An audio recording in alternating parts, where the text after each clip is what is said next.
I stared at Chadrick, not knowing what to reply to him. He left me dumbfounded and flabbergasted. What was that? He's willing to be my sugar daddy? Is he for real? Chadrick raised his brow as he smirked. He must have felt victorious that he rendered me speechless when he agreed to be my silly sugar daddy. I can see from his face. He's about to brag about it. Don't worry about your job, he told me. I'll tell Beatrice that you will opt out. I narrowed my eyes at him. He already seemed so sure of what he's going to do while here I am, still unable to collect my sanity. You can rest for tonight. I'll still wire the money to your account. I clenched my jaw while I saw him smile evilly at me. I'm sure you're spent and tired. I want you to rest and then tomorrow we'll meet, he said. I sighed and looked away. Fine, I said, and then the most embarrassing thing happened. My stomach growled and I'm pretty sure he heard it. Maybe we should get some food on the way too, he told me as he started driving. I frowned and crossed my arms while I heard him chuckle lowly while driving. I wanted to slap myself for being so embarrassing. Where am I even getting the audacity to ask him to be my sugar daddy? What in the world came to me anyway? And it was not enough that I had embarrassed myself. I'm literally digging my own grave when my stomach grumbled. Damn it. That's okay, Blight. We were tired last night, so it's normal for you to be hungry, he said. Next time, eat the breakfast I'll prepare for you, okay? I glanced at him, glaring and mad. This. I rolled my eyes and looked at the road instead. Chadrick chuckled as he turned the stereo on and a random pop song played. He was even humming to the tune until we saw a Mexican restaurant. Do you wanna eat there? He asked. Whatever you like, I replied. He nodded and then pulled over to the side. He parked his car before we both got out. He made his way to the restaurant and I followed after. It was empty, maybe because it's still 10 in the morning. Chadrick sat at a table near the glass wall and I sat right across him. A waiter came to us as soon as we sat and gave us the menu. I'll have the regular burrito, beef taco and iced tea please, I said before looking at Chadrick who's just staring at me. What's yours? I asked with a raised brow. Chadrick smiled and looked at the waiter. Same as her, he told him. The waiter repeated our orders before leaving us. I rolled my eyes and immediately looked out the window, trying my hardest to not have any eye contact with this asshole in front of me. I heard him let out a heavy breath before he brought out his phone. I rolled my eyes once more and leaned on the backrest of the couch. Hello, he said formally. This time, I turned to him and saw him talking to someone on the phone. He looked at me and excused himself to go out. I just shrugged and looked away. Whatever. I want him away from me anyway. Chadrick went out of the restaurant to talk to whoever that is on the phone. I don't really care at all. But now, it makes me realize that I don't know anything about him. Though I know that he is rich because he's freaking driving a freaking Jaguar and he could afford to spend away 50 grand a night for sex. I wonder how comfortable his life is. If only we were that rich, I wouldn't be doing this for my mother. I shook my head and stopped thinking about it. Instead, I grabbed my phone and told Aunt George that I will be staying the afternoon at the hospital because I don't have work tonight. Actually, I don't have to work anymore. I think I found myself a boss who pays so much a night. In 4 days, I think we could have enough money for the operation. I can finally breathe a sigh of relief. Mom will be able to undergo heart transplant and she would live normally again. Sorry, Chadrick said when he came back. That was my cousin. I looked at him with a raised brow. No one's asking. I rolled my eyes and looked outside again. I heard him chuckle. I'm just saying, he uttered again. I shrugged and didn't speak. Sometimes I feel like my mouth is definitely the thing that is digging my grave, especially when I am with him. A fish gets caught in the mouth, indeed. Anyway, tomorrow, he started, making me look at him again. We'll meet in the morning. I raised my brow and crossed my arms. I'm not free in the morning, I told him. I have to be with my mother in the hospital. But then, I wouldn't tell him more of that. He's already got me in my vulnerable state. I don't want him to know my personal life further. Alright, what time are you then? He asked. He's flexible? Let's see. I don't know. I have a date tomorrow, I replied. His brows furrowed almost automatically when I mentioned the word date. His lips are pursed in a thin line and his jaw is clenched tightly. He took a deep breath and shut his eyes forcefully before looking at me again. With who? He asked. With my boyfriend, I shrugged. I looked at him, waiting for a reaction. Okay, what would be he actually feel? Did he think I am loyal to him? He narrowed his eyes at me and cocked his head to the side. Who? He probed. Someone I met through the escort service, I replied. Well, I did meet a lot of men during my escort service, but I never really contacted or replied to them after work hours. They're equally rich too. I've been to a yacht, a chopper, a limousine, thanks to this job. Name? He asked again with his lips still pressed. I raised my brow. Why do you want to know? I asked him. His stare at me darkened. Because I want to know if you're doing dirty business with him too, he replied with his voice sounding so angry. I gawked at him before letting out a loud laugh. I shook my head before controlling myself. Why do you think all men are like you? I asked him. His expression changed from angry to furious the moment I asked him that question.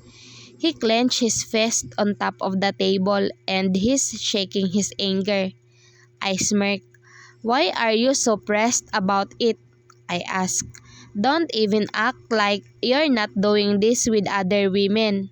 You seem like an expert in this game. He gritted his teeth and I can see frustration on his face. He stared at me dangerously before bursting out laughing. I narrowed my eyes and frowned. Why is he laughing now? Did I say something funny? Or did everything I say is true that he couldn't think of anything to reply but a boisterous laugh? I glared at him and I was thankful that the food arrived because he finally stopped laughing. Here are your orders, ma'am and sir, the waiter politely said as he placed our orders on the table. We waited for the waiter to finish placing our food on the table before Chadrick spoke. Do you think I need to waste money to fuck women? He asked me in a proud tone. Blight, women come to me and not the other way around. I smirked at him. Does that make me your exception, though? I asked him. He glanced at me with his beautiful gray eyes. "You were always the exception, Blight. Always the exception." His voice was so soft that I could barely hear him. "Let's eat," he ordered, and that's what we did. Unregistered number. "I'll fetch you at 6 p.m. later." I sighed when I saw the text on my phone the moment I woke up. I didn't have work yesterday, so I spent the whole day in the hospital. I also had a good sleep, so I feel rejuvenated. Me. "Let's meet at the cafe beside the hospital where you dropped me off." I knew it was Chadrick. Who else would fetch me anyway? But how did he get my number? I don't recall giving him my digits. Unregistered number. "Got your number from Des, by the way." This.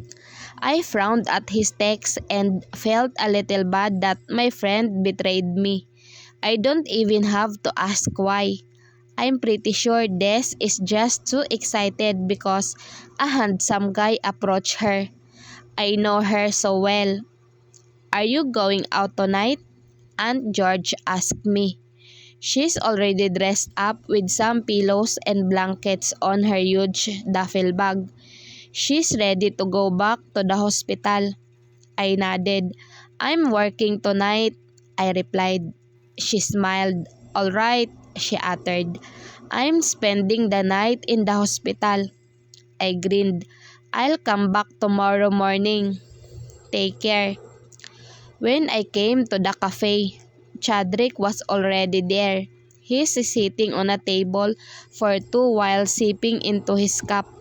He's wearing a navy blue polo shirt and a pair of black jeans. He's sitting comfortably that even from afar, I can already see some girls gawking at him. I shook my head and got inside. I'm wearing a white shirt tucked in a faded jeans skirt and a pair of leggings. It's getting even colder now. I placed my bag on top of the table in front of Chadrick, making him look at me with a raised brow. "Have a seat," he said as he motioned to the chair in front of him. I rolled my eyes and pursed my lips together. "Have you been waiting long?" I asked as I looked at my watch. "I'm 15 minutes early and he's even earlier."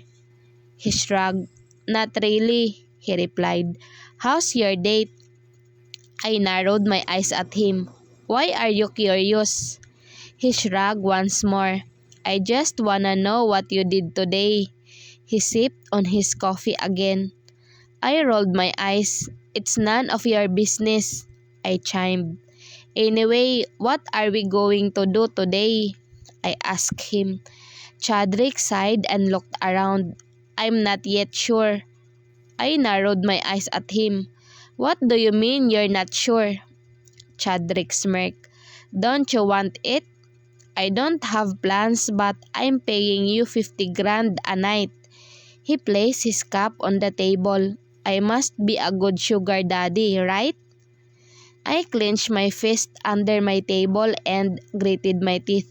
What the hell was I thinking when I asked him to be my sugar daddy? Now, he's using it against me. Fuck it. Chadrick chuckled at my baffled expression. "Anyway, I wanna take you on shopping tonight," he said. I narrowed my eyes at him and tipped my head to the side. "Why?"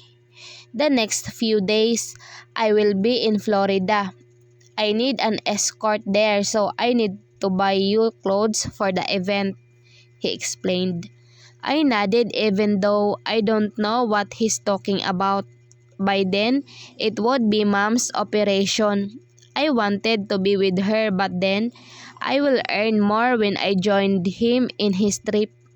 I might need to ask Aunt George if it's alright for me to do that. "How many days will we be gone?" I asked.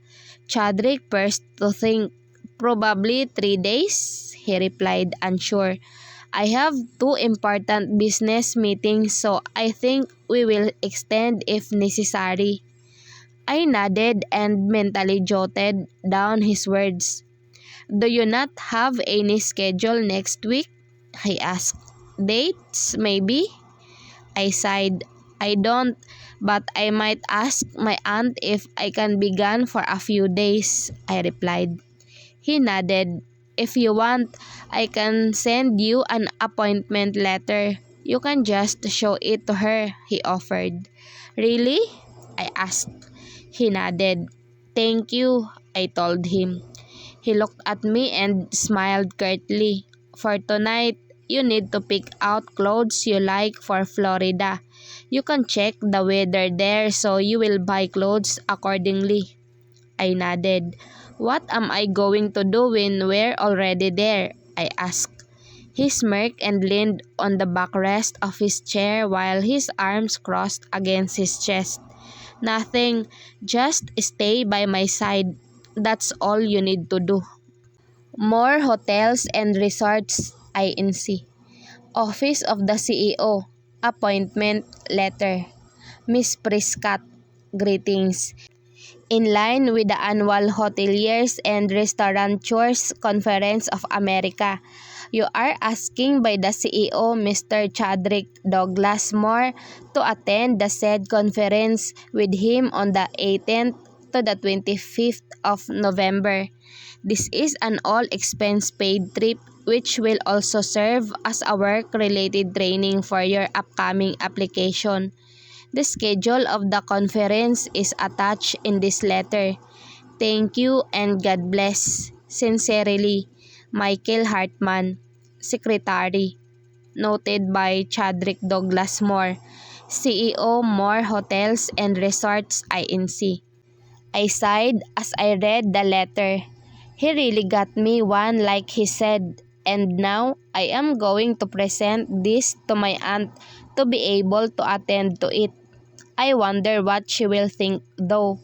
She knew I am working at night. She never thought I was working in a company. She only knew that I was a waitress on a club and nothing else, that all the money I am giving her are all of my tips for the night. I shook my head and shrugged all of my anxiety off. I'll just crawl my way out of this hellhole I entered after Mom's operation. My phone beeped. Des. "Wow, you didn't tell me you've resigned. What happened?" I pursed my lips. I haven't talked to her about what she just did. She gave my number to Chadrick. That traitor. I immediately typed in a reply. Me. "Did you give my number to Chadrick?" I know asking her would be stupid because I know that she's really the person who gave him that. He said it. But I just want her to know that I didn't like it one bit. I felt betrayed. Thankfully, she replied fast. Des. "Well," he asked me. I gritted my teeth as I typed in my response. Me. "I can't believe you'll betray me for his looks, Des. Don't worry, I still love you more than him because he's already so into you. You're lucky. That guy is a hunter." I wrinkled my nose at what she just said. A hunter? How could she say that? And what the hell does that mean? I can't even comprehend. Surely, she's on a different wavelength than I. I just shook my head and kept my phone while I arranged the paper bags I have in the cabinet. Chadrick bought me a whole lot of clothes. I guess he's living up to his name as a sugar daddy, even if I was only kidding him. He seemed to be so serious about that rule. I mumbled under my breath as I stared at the branded clothes he got me. I have worn them before and I have a few on my wardrobe, but Chadrick was relentless when it came to shopping. He just buys anything he sees, like money is not a problem at all. Well, if you're a CEO of the most successful hotel and resort chain, then money will never be a problem. I sighed and shook my head as I grabbed my pajamas. I will need to sleep now because Chadrick insisted that we'll meet tomorrow night once more. I wonder what we'll do then, although I think I already have an idea. You're going to Florida? Aunt George asked me when I showed her the letter. I pursed my lips and nodded. I need it for work, I replied. Well, I didn't really lie, though. My time with Chadrick is indeed work. Aunt George sighed. Okay, she said, although I still think you don't have to exhaust yourself so much. I smiled and held her hand. I'm okay, I assured. I just can't sit around and wait for nothing. She smiled weakly before nodding. Don't worry about me and your mom. I will watch over her. Her voice is gentle. I also talked to the doctor. He said we could wait until next week for the transplant. You'd be here by then. I nodded. That's good to know, I replied. Finally, the good news we have been waiting for. And because of that, I think I might need to work even harder now because the expenses don't even after the operation. It will only get harder because this is going to be a lifelong treatment regimen. And George pulled me to a tight hug. She caressed my back. This is the moment when we need to be the strongest, she said. I understand what you feel, but please don't burn yourself out. You are as precious as your mother. I smiled and nodded. I will take care of myself, I uttered. That's good to know. Aunt and I talked about the possible things that would happen in the next coming days. We have already briefed ourselves so we wouldn't be as shocked as we are when it finally happens. We don't know how long it would really take because the doctor hasn't told us the step-by-step process yet. He only told us the gist of it. He hasn't gone in depth yet. I think your mom will have to stay a lot in the hospital after the operation. Aunt George began. Do you think you can handle it? I paused for a moment and thought about it. I have sacrificed a lot for my mother. I can handle everything. As long as she lives longer, I want her to see me happy with a family. And she could only do that when she lives more years from now. I slowly looked at my aunt and nodded. I can, Aunt George. Don't worry. I smiled a little. She heaved out of relief before smiling back. You're really like your mother, strong and dependable. She began before we reminisced on the times where everything was still going good. How I wanted to live in memories. Sometimes it's just too hard to face reality. It's hard to think of what the future holds. I've never imagined myself feeling like this before. Back when I was younger, I have always looking forward for the future, to tomorrow. Everything that's going to come my way. The future. It used to excite me. But now, it has become my fear. I have already stopped hoping for the future, and I don't think I can continue to look forward to it.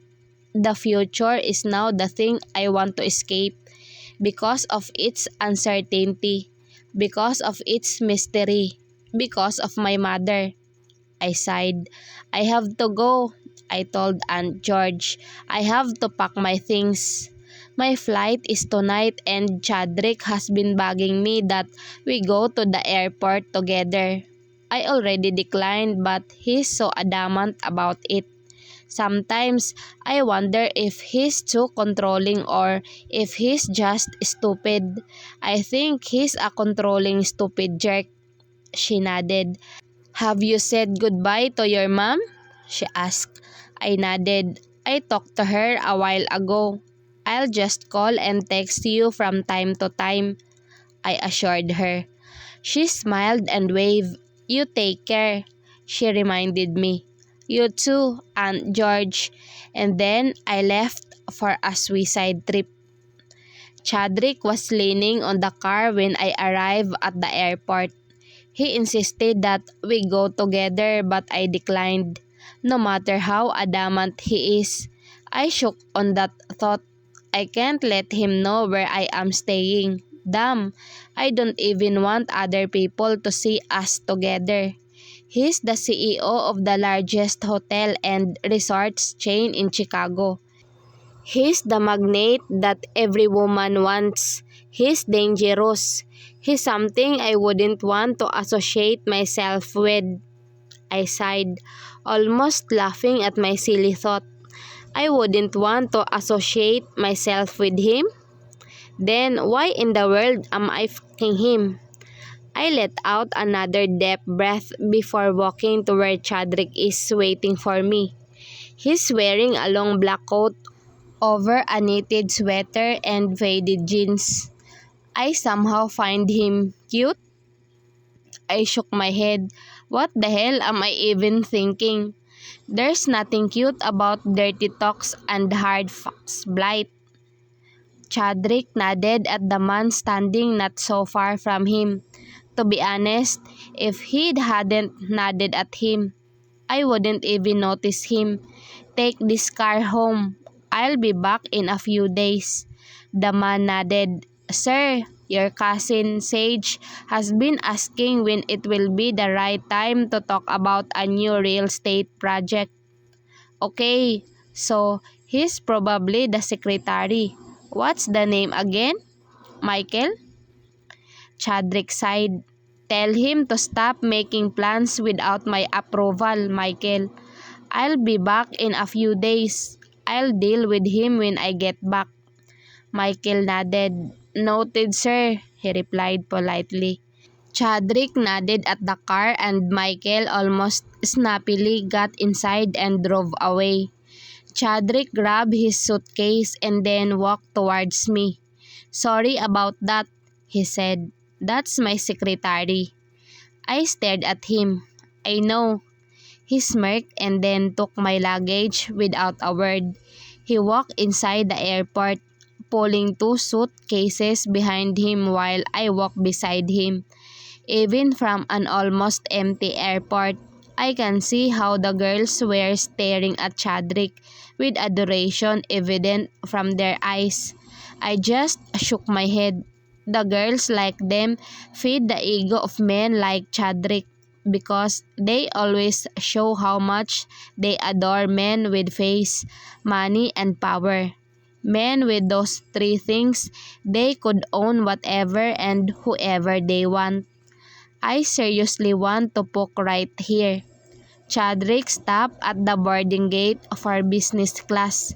I haven't seen our tickets, but I am well aware that he brought us business class tickets. He has a lot of money to waste anyway. The female staff was smiling at him widely while trying to assist him with everything he's saying. She only went quiet when Chadrick looked at me and held me by the waist. "Think of your preferred food," he whispered. "I let them serve it to you on the plane." I frowned at him. Awkward that he's touching me in public. "Sir, we'll give you the menu when you board the plane. You don't have to worry," the staff confidently informed Chadrick. Chadrick just nodded before taking our boarding passes. He held my hand. "Let's go." And then I was pulled away to the boarding gate. "Have you thought about the things you want to do in Miami?" he asked me when we were waiting for our flight to get called. His fingers are still laced with mine, holding me close like he doesn't have plans on letting me go. I looked at our interlocked hands and pursed my lips in a thin line. "I thought I'm just going to accompany you." He nodded. "That's part of it and a lot of sex. But I want you also to treat it as a vacation." I narrowed my eyes at him. "A lot of sex?" I asked, scoffing in the end. He smirked and leaned down to kiss me on the lips. Lots of them, yes, he whispered. Didn't I tell you before? You're mine alone, and I'm going to make you mine over and over again. It's what I intend to do. I froze upon hearing his words. I have never really thought deeper into his words when he's told me that before. But there was something in the way he uttered those words that stirred up something inside me tonight. I've already hated him when he came back after leaving for weeks. But now, why am I seeing that Chadrick that I first knew? Why am I seeing that same warmth in his eyes? I'm one of your worst, I whispered, almost breathless. His hold on me tightened. You're not, he said on gritted teeth. His jaw clenched tightly. Who told you that? His eyes are full of fury when he stared at me. His brows are furrowed. I shrugged. Well, you pay me to sleep with you. I pay you to be with me because if I don't, you wouldn't even talk to me, right? He cut me off. I paused and stared at him. What? He sighed and shut his eyes tightly before staring deep into my eyes. I pay you because I want to be with you. Sex is wonderful, but I really just want to be with you, Blight. His voice is the softest sound I have ever heard. I'm willing to give you all my money. I'm willing to go broke just to be with you. Remember that. Then his lips are on me, taking me deeper more than he ever did. Baby, he mumbled against my lips while his hands went to my twin peaks, cupping and kneading them. I moaned against his mouth while he bit my lower lip. We just arrived in Florida, and I'm all spread on the king-size bed, naked and at his mercy. He chuckled and reached for my throbbing flesh. He instantly found my clit and rubbed it with his skillful fingers. Chadrick, I gasped when his mouth suddenly engulfed one nipple. He suckled on it while he's playing with the other one. He rolled his tongue over my feeble tip, setting my whole system in the incredible flames of carnal desire. I feasted on his hair as I pulled his face closer to my chest, wanting him to do me more, to make me feel even more. He slowly kissed me from the valley of my breast to my abdomen, sending hundreds of butterflies in my stomach. Shut. I screamed out loud when I felt his tongue flicking against my heated core. I bit my lower lip hard as he sent me all the different kinds of sensations once more. I clenched tightly on the sheets while Chadrick was French kissing my throbbing flesh. I arched my back as I felt a forming sensation in my system, signaling for my upcoming release. Chadrick, I gasped as I exploded right onto his mouth. He looked at me and smirked before removing his clothes. He anchored my legs in his shoulders while he pulled me to the edge of the bed. Baby, I want you, he whispered as he slammed his hard member in me without further ado. I moaned out loud as he filled me to the brim. He crouched down and claimed my lips, kissing me like he's got no plans on making me breathe. His kisses make me dizzy and addicted. I know I shouldn't, but he just makes it so hard for me to resist him. A recently virgin woman is so addicted to someone's dick. Why do I feel like it's an insult to me? Are you close? He asked me in a strained voice. I nodded and hoisted my hips to meet his thrust. Make me come, I whispered back in a voice I couldn't even recognize. Fuck. He cursed under his breath before flipping me effortlessly. My ass is up in the air while he entered me from behind. He gave it a slap and I groaned. My face is pressed on the soft sheets while I grip tightly on the pillow above my head. We have several times, but he's never me this way. He's never made me get in all fours. And now, I wonder why. This position is better. I feel it more this way. It's like he's deeper this way. Oh my God! I gasped out loud when he started to thrust in and out of me. His hands are on my waist, moving me towards his body on his torso, on a speed on his control.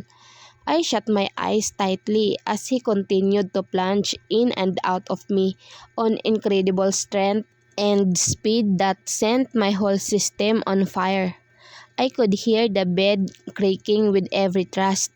He's too strong that I feel like he's controlling the rotation of my world right now. I groaned. I'm coming. I wailed against the sheets. Wait for me. He breathed before giving me thrust that intensified even more. I can't believe he still has strength to intensify his thrust. But right now, I am already feeling the sensation in my womb. I screamed his name before convulsing for another orgasm. Chadrick thrusted in me several times more before I felt his explosion inside me too. He hugged me from behind and kissed my nape. You're mine alone, he whispered before pulling out of me. He carefully laid me on the bed and I let him do that because I am so spent from the flight and from the sex we just had. He kissed my temple before confidently walking towards the bathroom. I sighed and calmed myself until I felt him spreading my legs once more. My eyes widened and was about to kick him until I felt a washcloth on me. I looked at him and saw that he's cleaning me. His eyes are focused on what he's doing that it gave me goosebumps seeing him like this. Okay, his mouth was on me a lot of times but I never really felt this awkward about it because I am so intoxicated with his tongue and his fingers and the sensation. But now that we're not kissing, it's really awkward. He looked at me when he was done. He threw the washcloth on the laundry basket near the bathroom before joining me on the bed.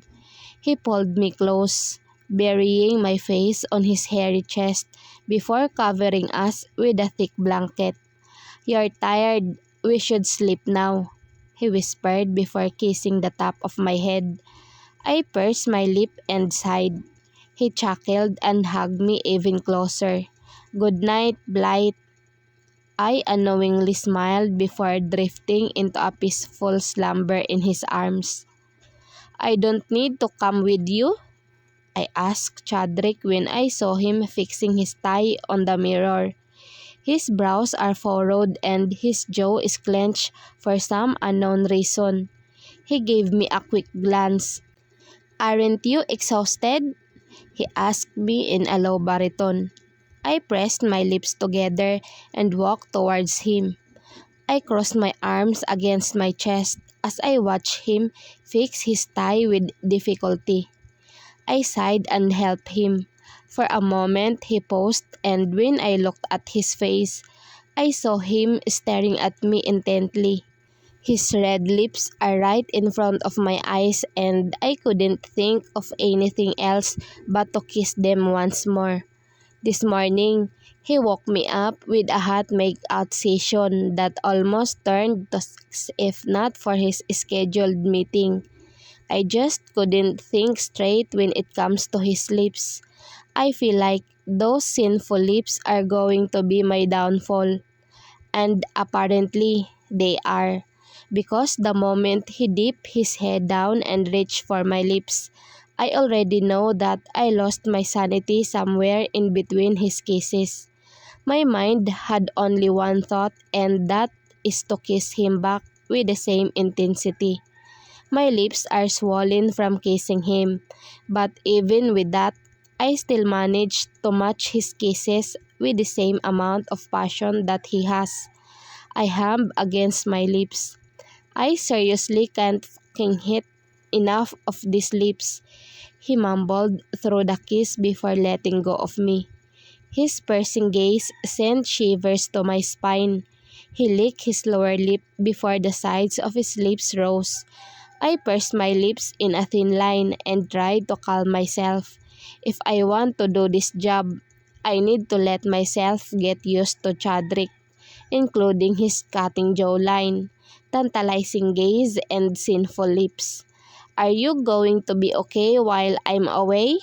He asked me in a hoarse voice. I narrowed my eyes at him and pouted. Did he think I won't have fun without him? Come on, this is Miami. There's the beach and a lot of hot men. I will surely have fun on my own. I contemplated on voicing that out, but I believe it was necessary. It's not like he can tell me what to do anyway. He always claims that I am his, but I have never really acknowledged that. I know that I own myself, although, yeah, sometimes he just takes over me. I'm fine, I replied tight-lipped. I will just walk around the beach. He furrowed his brows at me. What are you going to wear then? He asked me in a suspicious voice. I looked at him, almost in disbelief. I can go and walk alone while wearing some decent attire. Decent attire. I almost laughed at what I said. I bought some bikinis when we shop for my clothes. I know that he is aware of that, and maybe that is why he was so suspicious when asking me what I will wear. Is he going to prohibit me from wearing bikinis now too? Well, if he does, then why in the world did he let me buy bikinis in the first place? Decent attire, he said, still suspecting. You're going to wear the swimsuits you bought. I almost rolled my eyes. You mean the swimsuits you bought? He pursed his lips in a grim line and narrowed his eyes at me even more. So you're wearing them? So what if I'm going to wear that? It's not like it's illegal. I shrugged. What if some man sees you and goes after you? He said, brows raised. My jaw dropped, unable to believe that he's worried about the men who will come for me. As if there will be men coming after me when most women out here are almost naked while walking under the heat of the sun. What? I asked, confused at what he means. Well, I heard what he said, but I was just confused as to why he sounded so protective. In my perspective, I am trying my best to convince myself that he isn't. He looked away and inhaled a sharp breath. His jaw clenched tightly, and I can clearly see that he's trying to suppress something. I sighed and shook my head, starting to turn away from him. Why did I even offer to fix his tie in the first place? I would have done a good job if I just ignored him and let him fix his tie on his own. It was really wrong of me to interfere, and now our conversation is going somewhere else. I was already near the closet, rummaging through my clothes when I hear him call me. Blight, he said in his usual low baritone. I sighed and stopped before looking at him. He's already walked closer to me, but his expression is still as conflicted as his expression a while ago. What? I asked him nonchalantly. He narrowed his eyes at me like it's so difficult for him to do this. He exhaled hard before nodding at me. You can wear the swimsuit. His voice was soft and small. I raised my brow. Did he think I wouldn't wear it if he told me to not wear it? He's overestimating his power on me. I am the type of person who will wear anything I like. I don't depend on other people's opinion and decision when it comes to what I wear. He bit his lower lip before looking at his feet. It's as if allowing me to wear swimsuit is hard enough for him. I don't really understand why you won't let me anyway, I said, shrugging before looking at the clothes in front of me again. I wear what I want. I smirk while my back is turned to him. Now, let's see how long his patience is. Maybe if he found me too annoying, he'll leave me alone. I think I would like to see him leave me. I heard him let out another deep breath before I felt him hugging me from the back. My eyes widened as my heart started to pick up its pace like I am currently running in a marathon right now. My chest swelled when I felt his face buried in my neck. "What are you doing?" I asked him in an almost inaudible whisper. "And what's happening to me? It's not like this is the most intimate thing we've done. We've had sex for pity's sake, so why do I feel so different now that he's hugging from behind? I don't understand why it makes me feel this way. You're late for your meeting." Ah, fuck. Why am I stammering? This is so embarrassing. After all the confidence I have shown him a while ago, I'm acting like a baby now that he's hugging me. Damn it. He inhaled on my hair, making me feel the chills over my spine. "I suddenly want to ditch that meeting," he whispered in a raspy voice. I gulped hard, unable to talk or do something. I looked down at his arms locked around my waist and bit my lip. "Will you be okay without me for a few hours?" he asked in a sweet voice. I shut my eyes and clenched my fist tightly to remind myself that I should stop feeling like that. I gathered all my remaining sanity and nodded. "I'm always okay. Alone." He sighed and nodded. "All right," he said as he held either side of my waist and spun me around me to face him. His eyes immediately found mine and I almost lost my balance when I saw how tender his eyes are while looking at me. "Wait for me. Let's eat lunch together," he told me before planting a kiss on my forehead. I nodded and he smiled at me before leaving me to go to his business meeting. Since Chadrick is in a meeting, I decided to just look around the area. This is Florida. I need to explore it because I might not be able to come back here again after Mom's operation. Speaking of Mom, I called Aunt George a while ago and learned that the doctor is already asking us when we want the operation to be done. Our money will be enough after my trip, so I told Aunt Georgina to relay that to the doctor. I smiled as I watched kids play with the water. They have cute inflatables while they are splashing water to each other. Some are running from the waves. It's cute. I haven't experienced any of that when I was young. I wasn't accustomed to beaches because Mom and Dad both lived in cities. Sure, there are lakes in Michigan, but the sea is something I wanted to explore when I was young. Apparently, I outgrew a childhood dream and started aiming to become a lawyer. And I was so close to achieving it if not for my mom getting this sick. I fixed my chufan kimono and started to look for good food. There are banderitas hanging on the streets. Music is playing everywhere and I could hear people cheering for something. I tried to walk to their direction and saw that they are watching a guy dancing to a popular song. A fedora hat became a makeshift collecting box that's going around. People are putting bucks inside the hat. I took $5 from my pocket and placed it inside the hat. I looked at the boy and saw him all sweaty. His shaggy blonde hair is almost wet because of the dancing under the heat of the sun. He glanced my way and smirked as he waved his body to the beat of the music. I looked away, uncomfortable of his facial expression. I sighed and started to leave to look for other sights to see. Apparently, even at the heat of the sun, the party never stops. I wonder how wild the nights are, seeing how rowdy the day crowd is. My phone vibrated. Chadrick, what are you doing?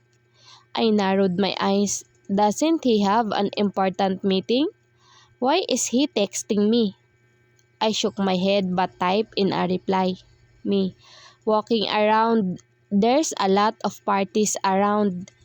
It hasn't even been half a minute until I received a reply from him. He replies fast, huh?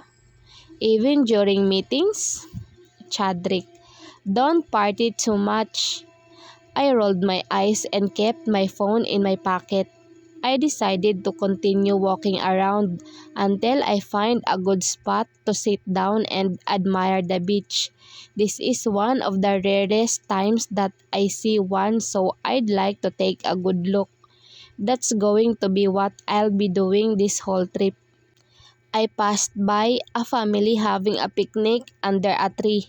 They had the mat on the sand while the mom is taking out the food from the huge basket. I smiled. I've never experienced that. Mom and dad never took me out on a picnic. We never had that kind of bonding. I sighed and found a shaded part on the seaside. I sat there and took photos on the beach before watching it.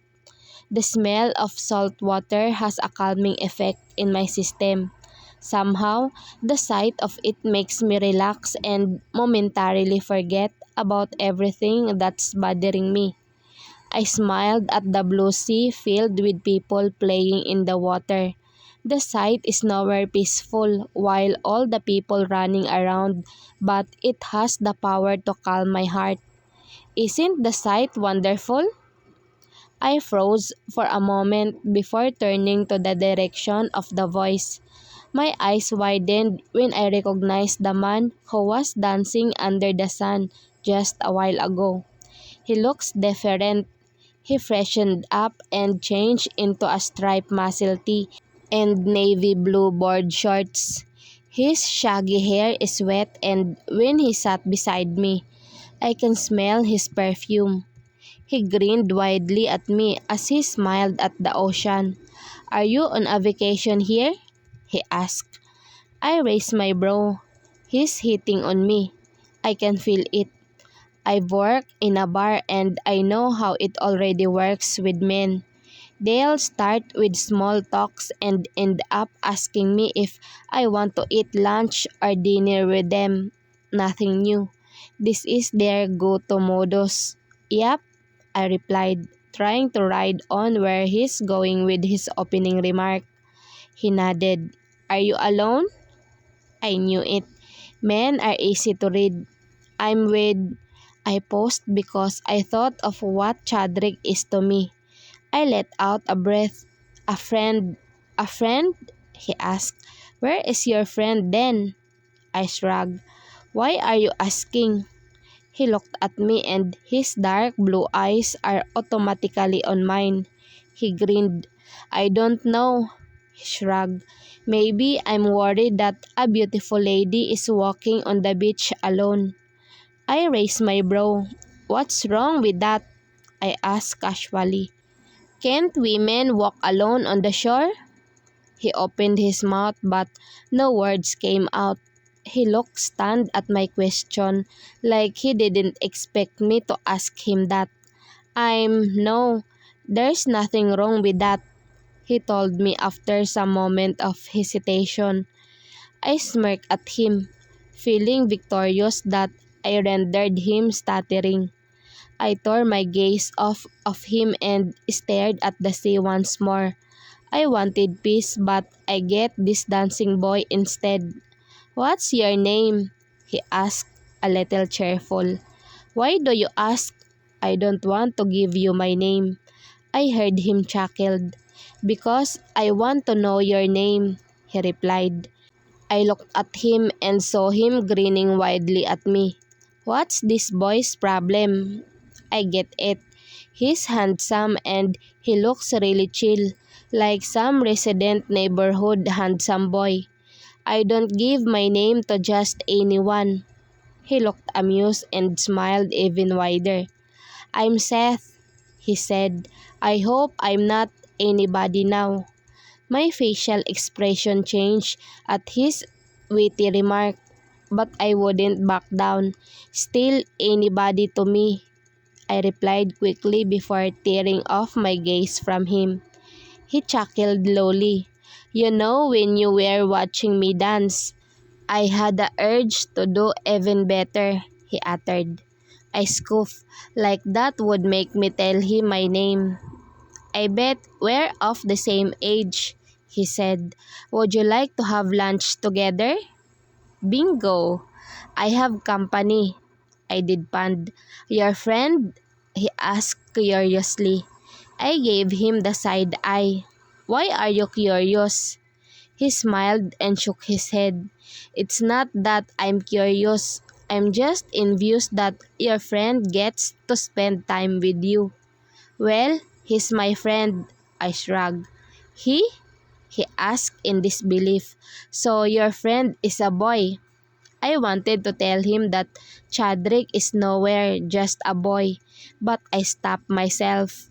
I shouldn't give out unnecessary information to a stranger. Boyfriend? He asked again. I sighed and faced him. Fiancé, a familiar low baritone spoke from behind. I shut my eyes because I don't need to look behind me. I already know who that person is, even just by the tone of his voice. Seth looked at Chadrick, who I know is already glaring at him. Seth looks like a little boy compared to Chadrick. Their auras are very different. Excuse me, Chadrick said as he took my hand, lifting it up, signaling that I should stand up. I sighed and stood up in front of a confused Seth. Nice meeting you, I told him. Gotta go. I waved at him as Chadrick dragged me far away from that blonde boy. What's wrong? I asked Chadrick as we reached our suite. He's wearing a white v-neck shirt and a pair of dark red board shorts and not the office attire that he's wearing when he left for the meeting. He looked at me with a blazing gaze. His jaw dangerously clenched while his lips are in a grim line. What are you doing with that punk? He asked me in a gritted teeth. I crossed my arms against my chest and gave him a warning look. Why is he acting like this? It's not like I'm doing anything wrong. That boy talked to me. I didn't even give my name when he asked.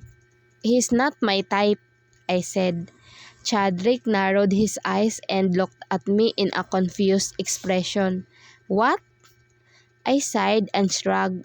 You sound like you're jealous, so I'm telling you that he's not my type, I explained. He looked at me, still speechless. Are you jealous anyway? I asked. I don't see the need to be, since we're not really dating, and I didn't. He cut me off with his lips crushing on mine. He held my jaw and kept me in that searing and mind-blowing kiss.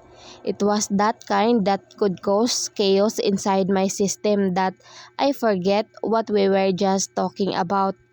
I opened my mouth and let him delve his tongue in my cavern, deepening the kiss. I held onto his shirt, fist tight while his hand went to the back of my waist, pulling me close. He kissed me like he's sucking out all the air that's left in me and only stopped when we're breathless. I was panting really hard with my chest almost bursting in unknown emotions. Another rule, don't talk to other men while you're still with me, he whispered while his forehead is on mine. I smirked. When we're done with this, I can do that? I asked, trying to provoke him even more.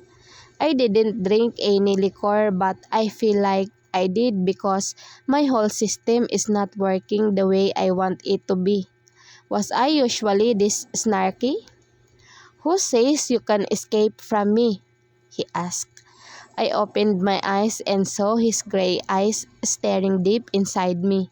His gaze is serious but tender, and I find it hard not to stare back. I've always admired his eyes, but I've never seen them this warm. "You're only paying me to be with you," I told him. He bit his lip. "I can go broke just so I can have you with me every single day, Blight." His words made my chest swell and the butterflies in my stomach crazy. How could he manage to do this to me? We're in a business relationship. I am only with him because of the money, and that's very clear to me, but why? Why is my heart beating like I had sprinted miles? I looked at him, eyes trembling in fear of what he means with his words. I am scared to ask because I am scared to find out what's on his mind. All the emotions I feel whenever he's touching me, I should keep them all to myself. He's someone unreachable. I'm just someone working for my mom's surgery fees. He carries my face gently and I could feel the shivers down my spine. "I want you, Blight. I like you." My eyes widened. Suddenly, all the things that I feared are coming right through me like a monstrous tornado. My lips parted but no words came out. My mind was blank, but my heart was beating louder than a chopper. Chadrick's gaze softened when he saw my reaction. There's no hiding that I am speechless, and what I don't understand is why is he telling me all this now? He shut his eyes and let out a deep breath. "I'm sorry," he uttered. "I must be out of my mind." He opened his eyes and automatically found my gaze. "I shouldn't have said that when I know that you're not yet ready for it." I narrowed my eyes at him. "I'm not ready for what?" I asked. "For something more serious," he replied in a whisper. I stared at him. "How did you know that I am not ready?" I asked him with my heart about to explode any moment now. He pursed his lips in a thin line. "Now that you're asking me that," he paused, seemingly weighing on what words he would use next. "Do you?" He's hesitating. "Perhaps like me too?" My heart is beating too loud that I couldn't hear anything but its loud beating. I pursed my lips in a thin line before gathering all my energy left to move my head to a nod. I looked away, afraid of what I would see in his face now that I have finally told him what I really feel. This is what I have been suppressing since the moment he helped me out of work early. The more that I knew him, the more that my feelings for him grew. And even though I've hated the new him when he got back, I cannot deny the fact that I am still attracted to him. I must be stupid. I know I am stupid, but I've never proven myself that until Chadrick came along. "Are you sure?" He asked me so carefully, like his words have the power to break me. I bit my lower lip hard before mastering the courage to look at him in the eyes. "Yes, I like you," I uttered successfully without eating my words. Chadrick's grip on me tightened and I can see his eyes glisten. "Fuck. Then now, you're not allowed to leave my side ever again." His words were uttered with conviction as he leaned down and kissed me passionately.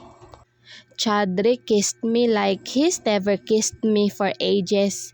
His lips are moving against mine, dominating me in every way.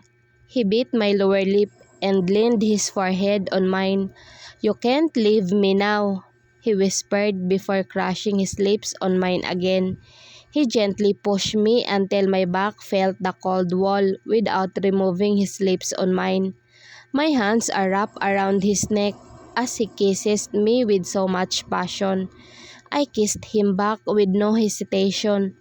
Now that I finally realize and understand what my emotions are, I can finally be honest with myself. His hands went to my waist and started rubbing it up and down before removing my kimono. I am only on my string bikini and a pair of jeans shorts now. His hand skillfully untied my bikini top, freeing my bare chest right in front of his eyes. He cupped my breast while his mouth moved masterfully against mine, making me moan with every move it makes. His thumb brushed my nipple and I shivered. He bit my lower lip before dipping his head down my chest, claiming one nip in and sucked on it. My hands are on his hair, pulling his head closer to my body. "Chadrick," I moaned as I felt his tongue crawling over my nipple. Fuck. Heat rushed through my system as my fingers fisted on his hair, pulling them as his mouth did wonders on my pebbled tip. His other hand kneaded my other breast, pinching and pulling my nipples, only making me feel hotter than ever. I heard him groan as he moved onto the next nipple. I lifted my head up and leaned fully on the cold wall. I held his shirt and tried lifting it up. I want it off. I want to feel his body close to me. Chadrick paused and obliged by lifting his shirt up, totally removing it off before throwing it somewhere in the room. He stared at me with eyes filled with lust and carnal desire before taking my shorts off together with my bikini bottom. I bit my lower lip as he stared at my naked body. Again, I am at his mercy and I only have one thing I want in mind. "Fuck me," I whispered. Chadrick narrowed his eyes at me. "Please?" I asked in a voice I couldn't even recognize. He just makes me feel all sorts of emotions and makes me do all quirky stuff that I never thought I was capable of. I would never beg for a fuck, but damn, Chadrick, shh. Chadrick untied his board shorts and let it down with his boxers, freeing his proud glory right in front of me. He's already erect and hard, and I couldn't keep my eyes off of it. Unknowingly, I held his member and slowly stroked it, making Chadrick moan with every stroke I did. I looked up to his face and saw his jaw tightly clenched while his eyes blazed with unadulterated lust. "Baby, stop it if you want." I didn't let him finish. I kneeled down and directed the tip of his hard rock member in my mouth. I don't know how it works, but after hearing his moan loudly the moment my lips touched his length, the fire in me intensified. I twirled my tongue around his hole before slowly starting to bob my head up and down, swallowing his length until it tipped the back of my throat, making me gag. Chadrick's hand went to my head, taking a fistful of my hair, directing my head to move even faster. "Ah, shit," I heard him groan before lifting me to stand up. He looked me in the eyes and wiped the tears that came out of them because of the gagging. He placed the strands that went to my face at the back of my ear. "I've always dreamed of you down there, but I haven't expected you to do that," he whispered as he pulled me close to his body. His length is on my stomach and it made all the butterflies fly away. "Are you that horny?" he asked me with an amused tone. "I'm not complaining though." He's right. I'm that horny. I don't even know I was capable of feeling that way until now. Damn, Chadrick makes me do things I have never imagined doing. "Fuck me," I told him before kissing him. He bit my lower lip before carrying me. "Straddle me," he ordered, and I did as I was told. Chadrick supported my bottom as he pinned on the wall while kissing me senseless. His lips traveled to my jaw and then to my neck as I felt his member poking at my entrance. I moved down, making him groan as if it pained him. "Fuck," he cursed under his breath as my core slowly went down his hard erection. "You're going to fucking kill me, Blight," he whispered before crushing his lips on mine once more, giving me yet another searing and mind-blowing kiss.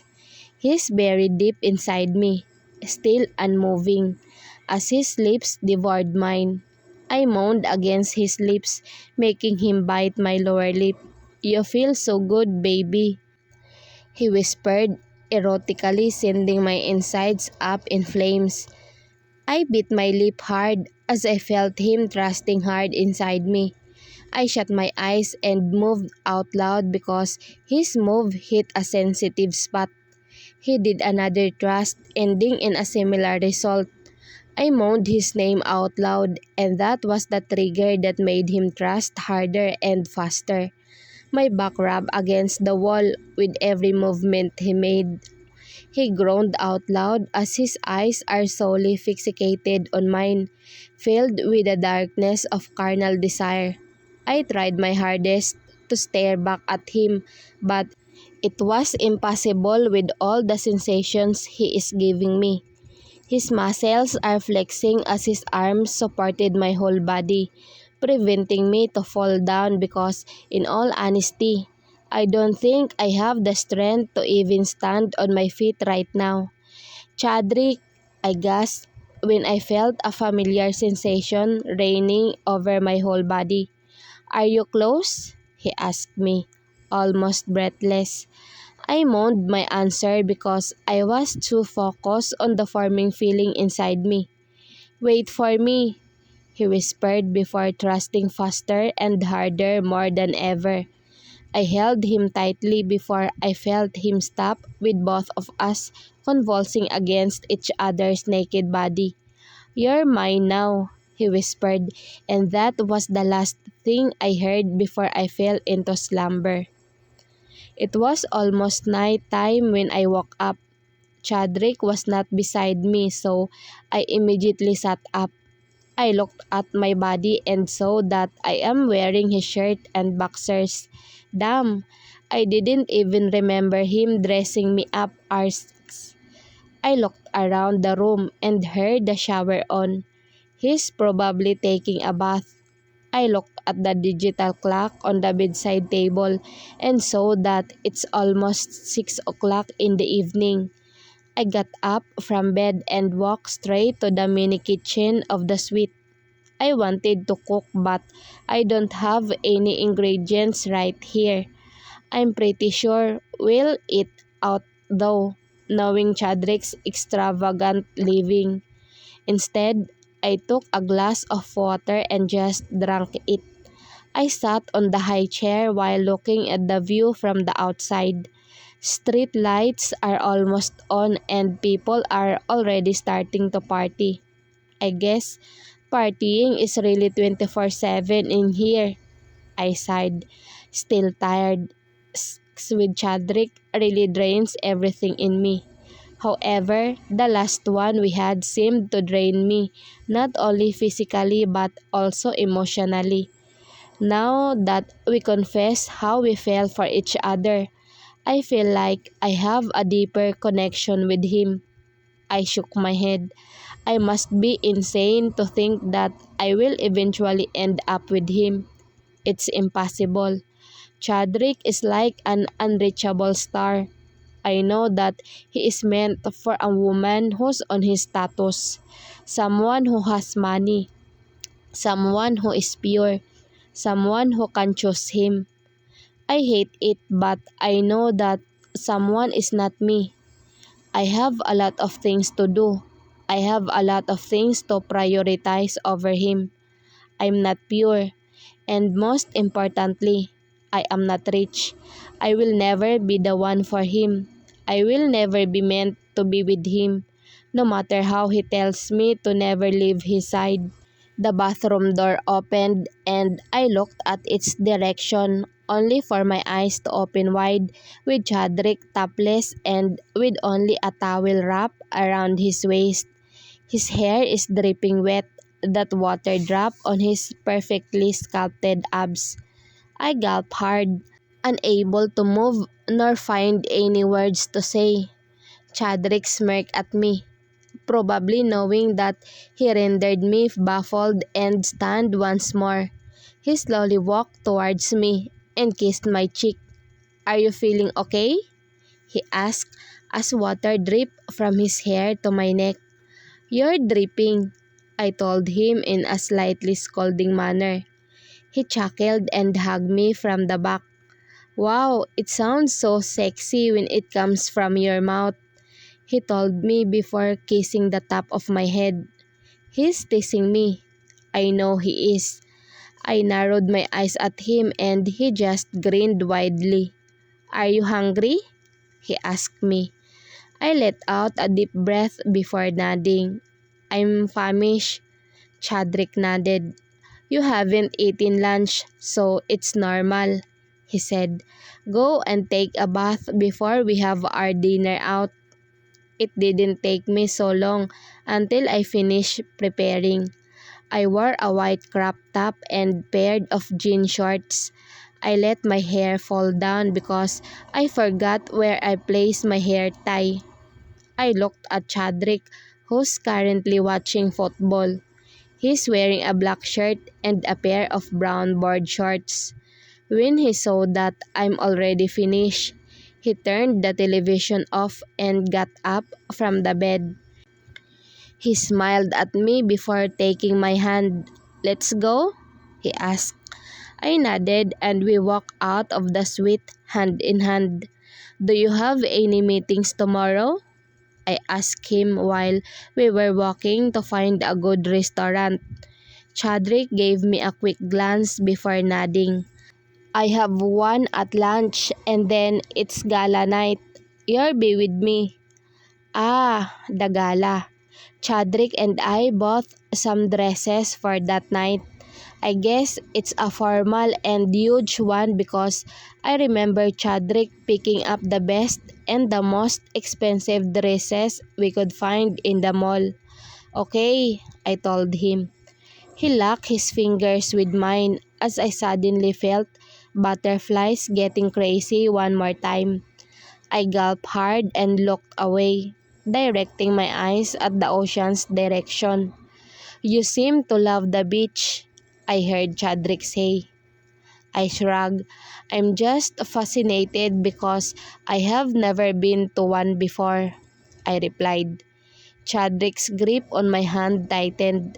"I think I'll bring you to a lot of beaches in the future then," he told me, and that seriously made my heart swell.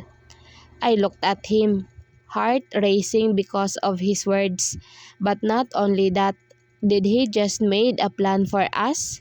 For our future? "In the future?" I asked in disbelief. Chadrick narrowed his eyes at me, as if reading why I am shocked at all of this. It's as if he's not expecting me to react this way, and almost as if he's wondering why I am reacting this way. I blinked several times before he finally let out a deep breath.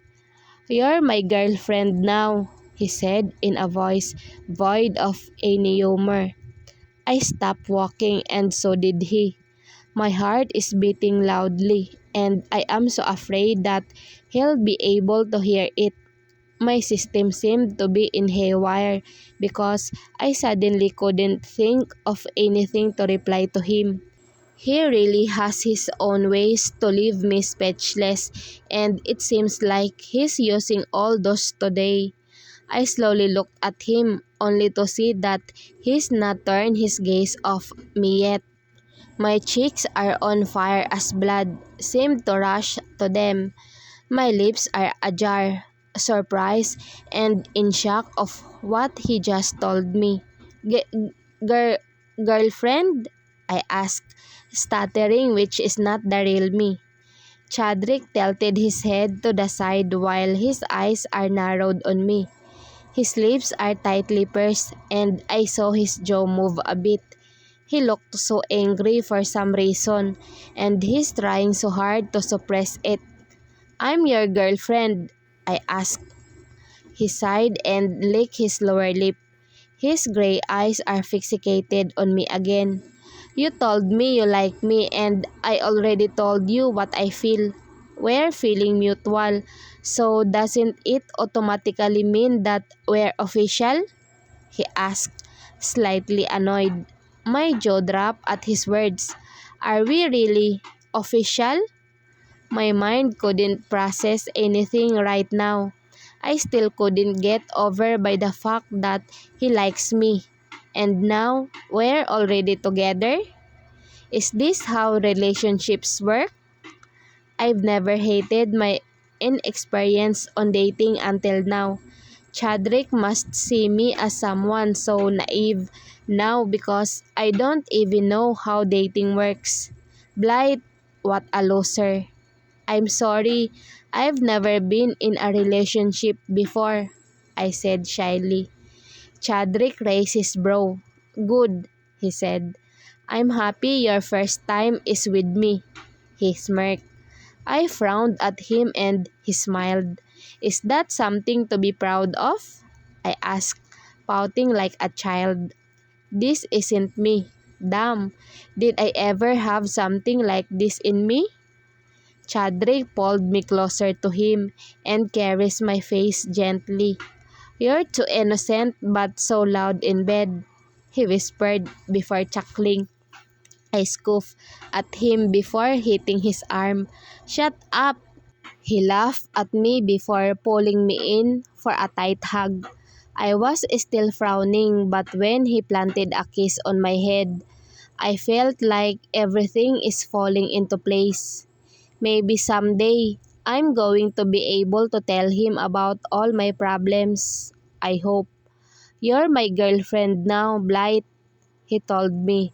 No more escaping me now. I bit my lip and nodded against his chest. Suddenly, all the thoughts of me not being good enough for him went down the drain, completely forgotten. Hearing him tell me that I am his girlfriend now makes me feel worthy of him. How is being your girlfriend different from being an escort? I asked him. He looked at me and thought for a moment. Nothing much, he replied. I'll still kiss you and hug you and fuck me? I asked, cutting him off. He narrowed his eyes at me. Only it's not fucking now. It's called making love, he replied before dipping his head down to kiss on me on the lips. I can still fuck you though, he whispered sensually.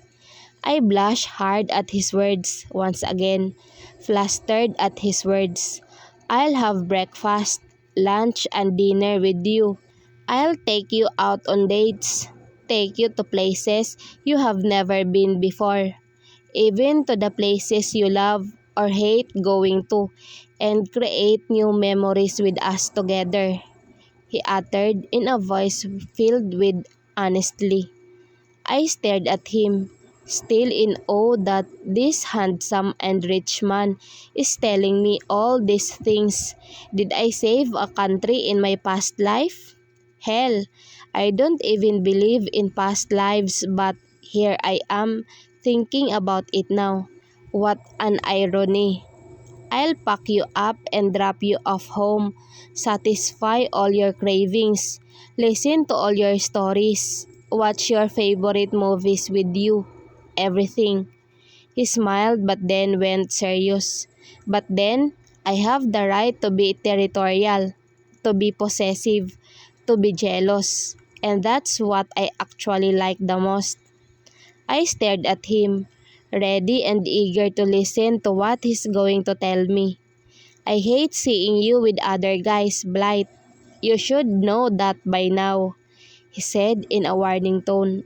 I wish for you to do the same. He chuckled and kissed me once more. Own me, Blight.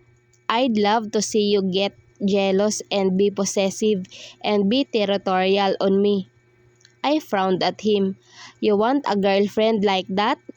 Chadwick shrugged. I always hated when girls get clingy, but when it comes to you, it just feels so fulfilling thinking that you are possessive of me. I bit my lower lip before pursing them in a thin line. So please own me, Blight. Don't let anyone take me from you, he said in an almost pleading tone. That's all I'm asking of you. I'll do the rest that needs to be done. Just do two things. First, don't leave me. Second, own me. I sighed before smiling widely. Got it, Mr. Moore. Now, can we go and eat dinner? I'm starving. I chuckled before pulling him to the first restaurant I saw. All the girls are looking at Chadrick as we ate dinner.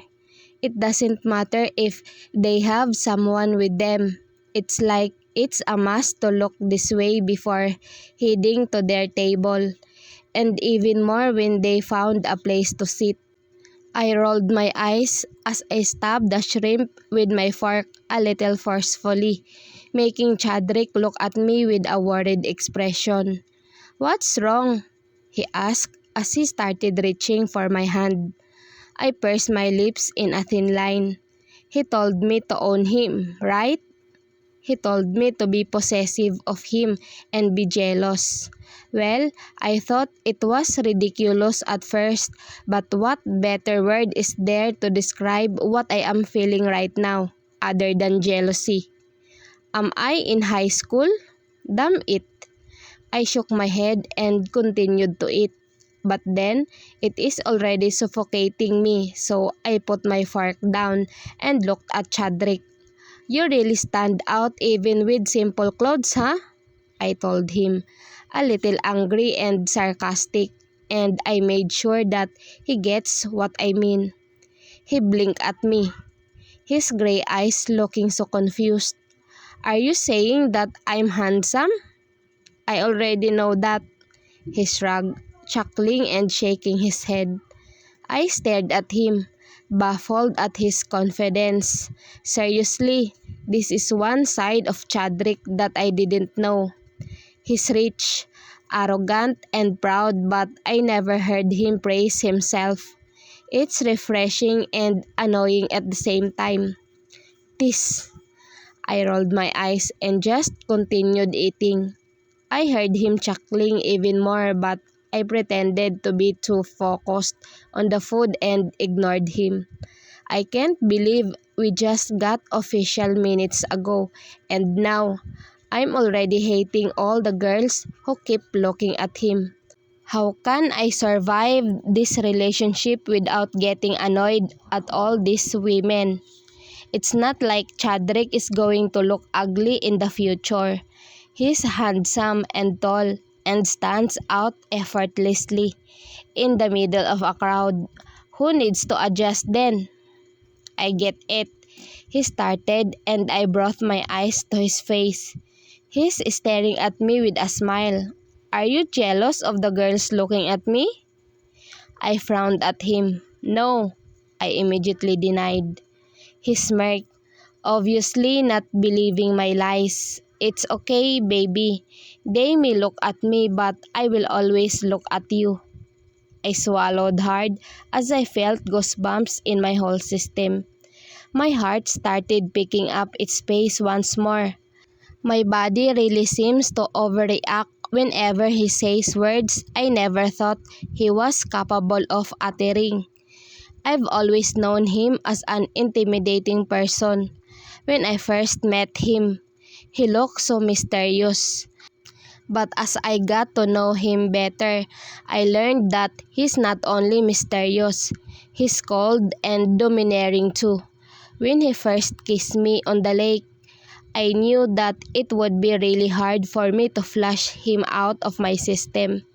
But never had I imagined that I would eventually fall for him, that the physical attraction I am feeling for him will become deeper. I surrendered my body to him, but I didn't have the intention to surrender my heart. I guess it's not a matter of wanting to surrender because in the first place, I didn't only surrender. I crash. You're the only woman I want, Blight. Don't worry about the rest of the girls looking at me. I will always only have my eyes on you, he said with an assuring smile. I feel all my blood rushing to my face, so I looked at my food instead of thinking an intelligent response. I heard him chuckling weakly, but he never said anything. We had our dinner in peace, meaning I had to shrug off all the stares the girls are giving him way, which was a pain. Chadrick and I decided to walk along the shore because we don't feel like going back to our suite yet.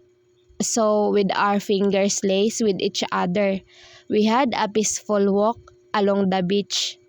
There are lesser people chilling around here now because of most of them are already partying. But I find that better. The calmness of the sea doesn't really match with the loud music and rowdy people partying. I need to look for a job when I get back, I said. Chadrick looked at me. Why? You don't have to. Well, now that he's my boyfriend, I don't want him paying me every night. That would be a huge insult to our relationship. Besides, I need to make a lot of money for mom, so I have to start looking for a good paying job when we get back. Mom's surgery is scheduled next week. I don't have the whole payment prepared yet. I need money to pay my bills, I told him. He pursed his lips. I can. I don't want you to pay for my bills. That's my obligation. And besides, you're my boyfriend now. I don't want you paying for me. What if I want to pay for your bills? I will give you a job, Blight. And that's to stay by my side. His voice was so serious. I crossed my arms against my chest and frowned at him. I don't want that, I told him.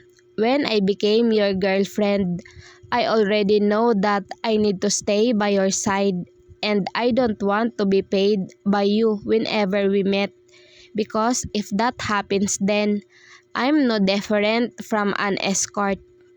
He narrowed his eyes at me. I could see his jaw ticking like he's trying to stop himself from talking back. He pursed his lips in a thin line before letting out a harsh breath. Fine, he sighed. I'll help you find a job. I raised my brow. You will? I asked, suspicious of what he's going to do for that. He glared at me. Just don't go back to your job at the club, he warned, or else I'll pay you for being with me. He looked away and acted like a child throwing tantrums. I bit my lip and smiled as I slung my arms around his. He looked at me, still with narrowed and annoyed eyes. I grinned widely before tiptoeing to kiss his cheek. Thank you, Chadrick, I told him.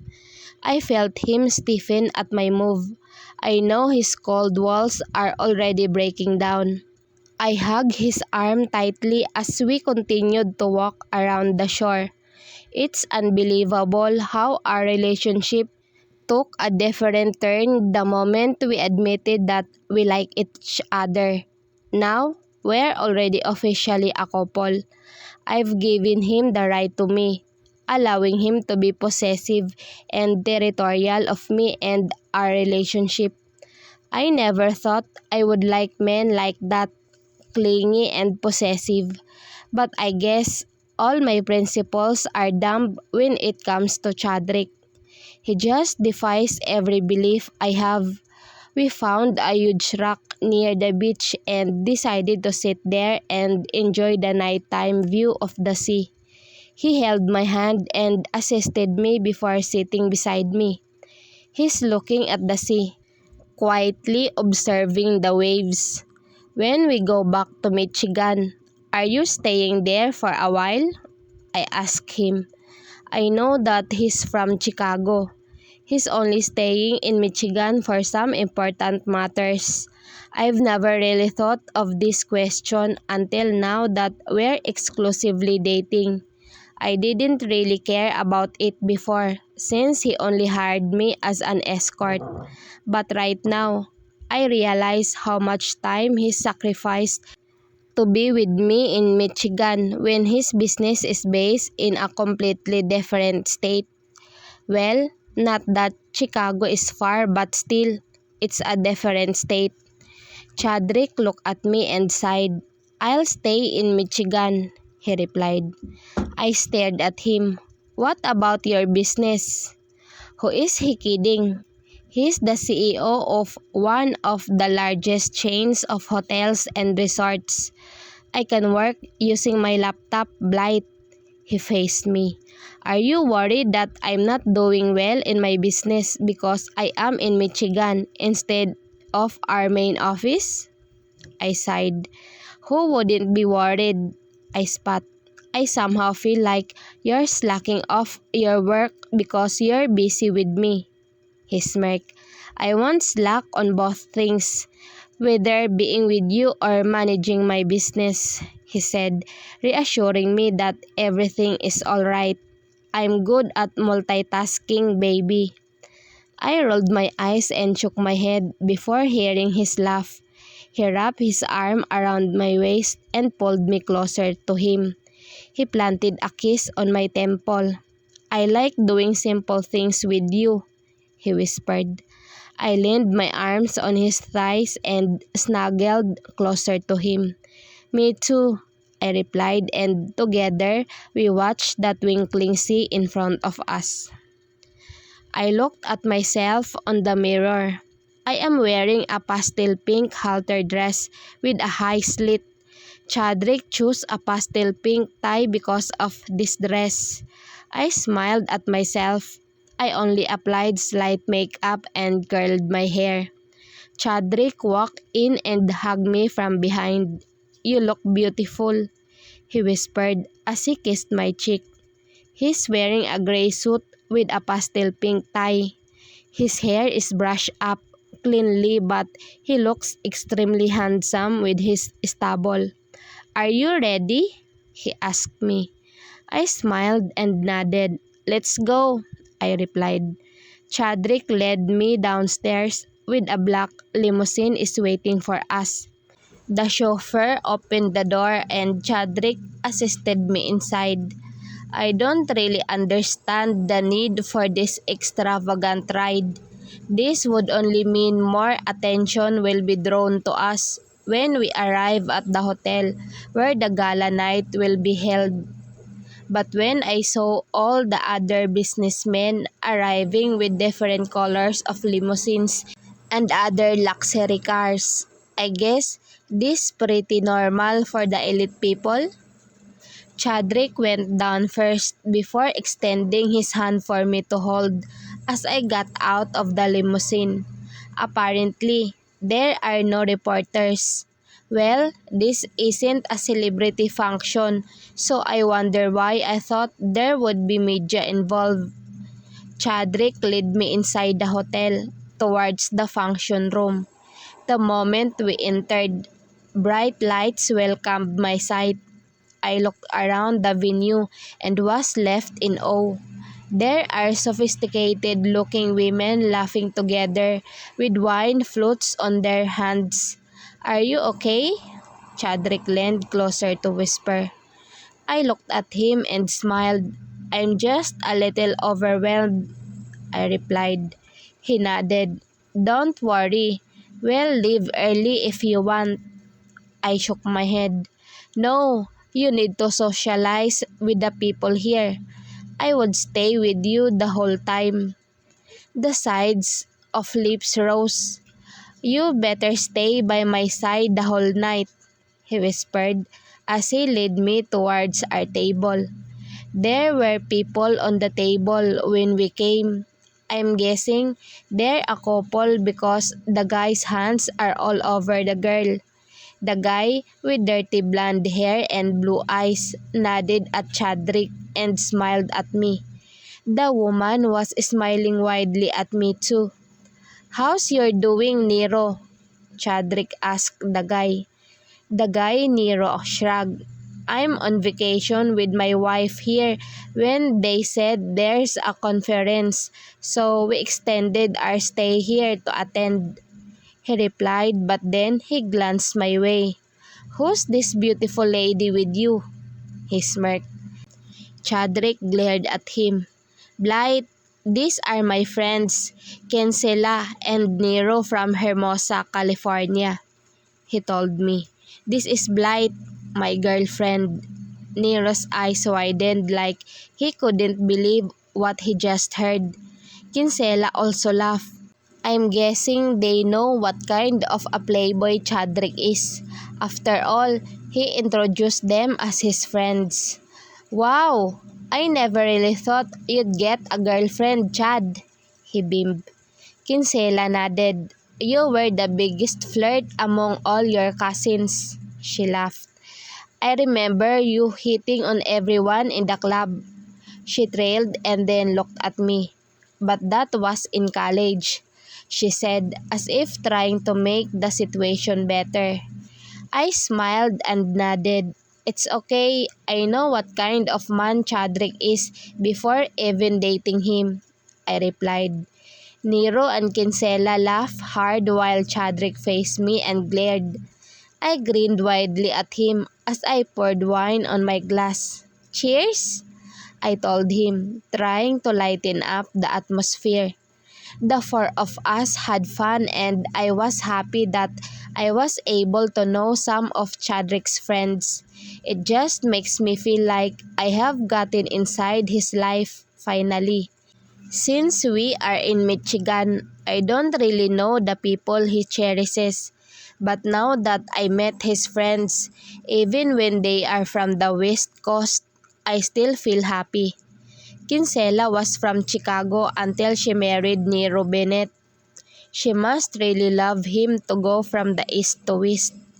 Chadrick and Nero were talking about their hotels when I felt my phone vibrating from my clutch. I got my phone out and saw Aunt Georgina's name on the screen. My heart immediately dropped for a moment as I felt coldness all over my system.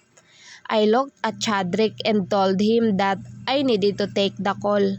He was hesitant to let me step out a bit, but I didn't wait for his permission and just went out of the hall. "Hello," I nervously answered the call. "Blight, your mom." A crying Aunt Georgina was what welcomed my ears. "She's back on breathing support now." I asked the doctor if we can proceed with the transplant as soon as possible. He said he's going to schedule her tomorrow evening if all the tests turns out okay. Tears started to brim my eyes. I have been too happy with Chadrick that fate took away all the happiness I felt with what happened to Mom. "Baby, are you okay?" Chadrick sounded so worried. I looked at him and tears automatically fell down. I broke down and he's probably weirded out that I am suddenly like this when I was happy just a few moments ago. Chadrick hugged me without any question. I could hear my heart crying even louder than my sobs. I wiped my tears and looked at Chadrick. "I need to go back to Michigan as soon as possible," I told him. He narrowed his eyes, confused at what is happening.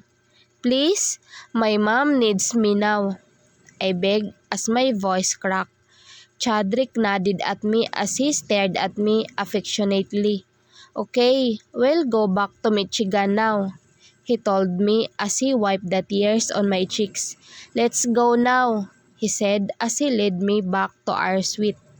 Chadrick called someone and the next thing I knew, We were boarding a private jet from the secluded and seemingly exclusive part of the airport.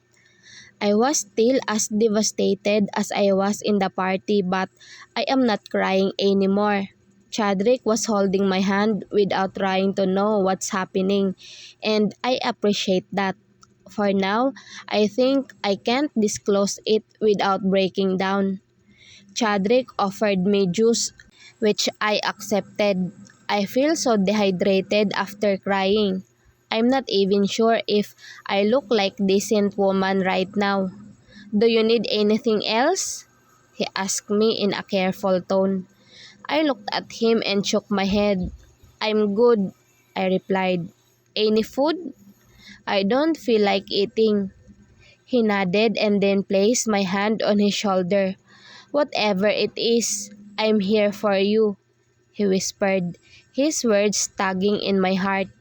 I always used to think that independence is strength, but now that I have Chadrick with me, I am wondering why I had to take all the problems in alone.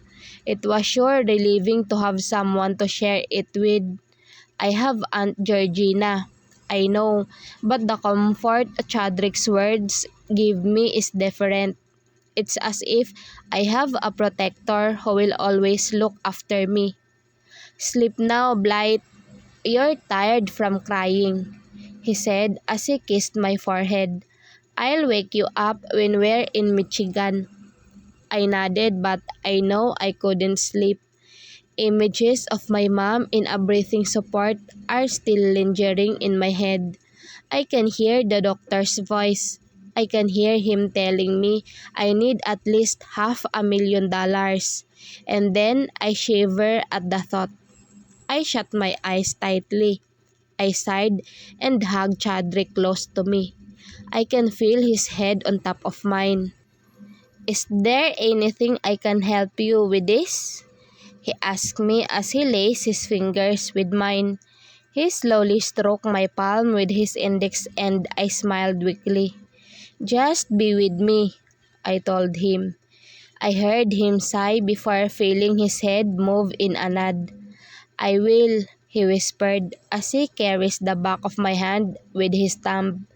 I smiled, feeling a little better at his assurance. Did you know why I work as an escort? I asked him. I have a hunch that he knew something since I think he knew Miss Bea. I just never had a chance to ask. No, he replied, but I know you have your own valid reason. I paused and looked at him. He's smiling down at me with his gray eyes, giving comfort to my whole system. I know you, Blight. You're the most wonderful person I know. So when I knew you were in the escort service, I got a little mad and wondered if you slept with all the guys you escorted. I didn't, I replied. I know, he smiled as he kissed my cheek. I know I was your first, and I'm going to make sure I'm your only. I frowned at him. I'm sorry, he said. I'm sorry for kissing you without permission. I know what he's talking about. It's that night before he was gone for weeks. When he was away, I've always gone back to that night and thought about my actions. Was I too much? Did I overreact? Turns out I'm just missing him. It's okay, I replied. And also for being hard on you, he added. You thought I was a ratless monster, didn't you? I frowned at him. You were, I replied. You acted like I was nothing to you. You're very different from the first Chadrick that I knew, I complained. He chuckled. What was the first Chadrick you knew then? I sighed. He is mysterious, but I can see that he has a heart.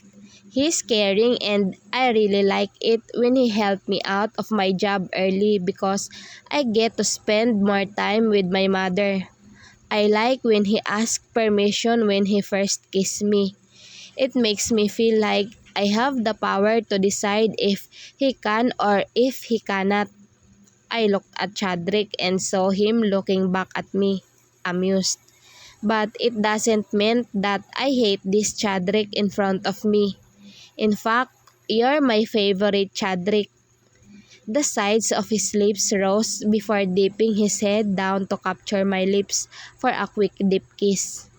I took a deep breath before mustering all the courage I have. My mother needs heart transplant, I started. Chadrick narrowed his eyes at me. I smiled weakly. That's why I decided to work as an escort. I need to earn money for her surgery. Chadrick's jaw clenched and I felt his hold on me tightening. How much do you need? He asked. I smiled. I can do it. I don't want to use you and your money. You're not using me, baby. I'll do anything and everything for you. How much do you need? He asked in a pleading tone. I shook my head. You don't have to do that, I told him. I don't want you to do that. I don't know if it is my pride or dignity talking, but I don't want people to think that I am only using him for his money. It's stupid. I'm stupid for thinking of what other people would think when I already work as an escort to some men. Chadrick narrowed his eyes on me. His lips pursed in a grim line before letting out a heavy breath. All right, but if you change your mind, I'll pay for your mom's hospital expenses. I smiled and nodded. Just stay with me. We arrived at Michigan not long after. I called my secretary. There's a car waiting for us at the entrance. Chadrick told me as he assisted me down the plane.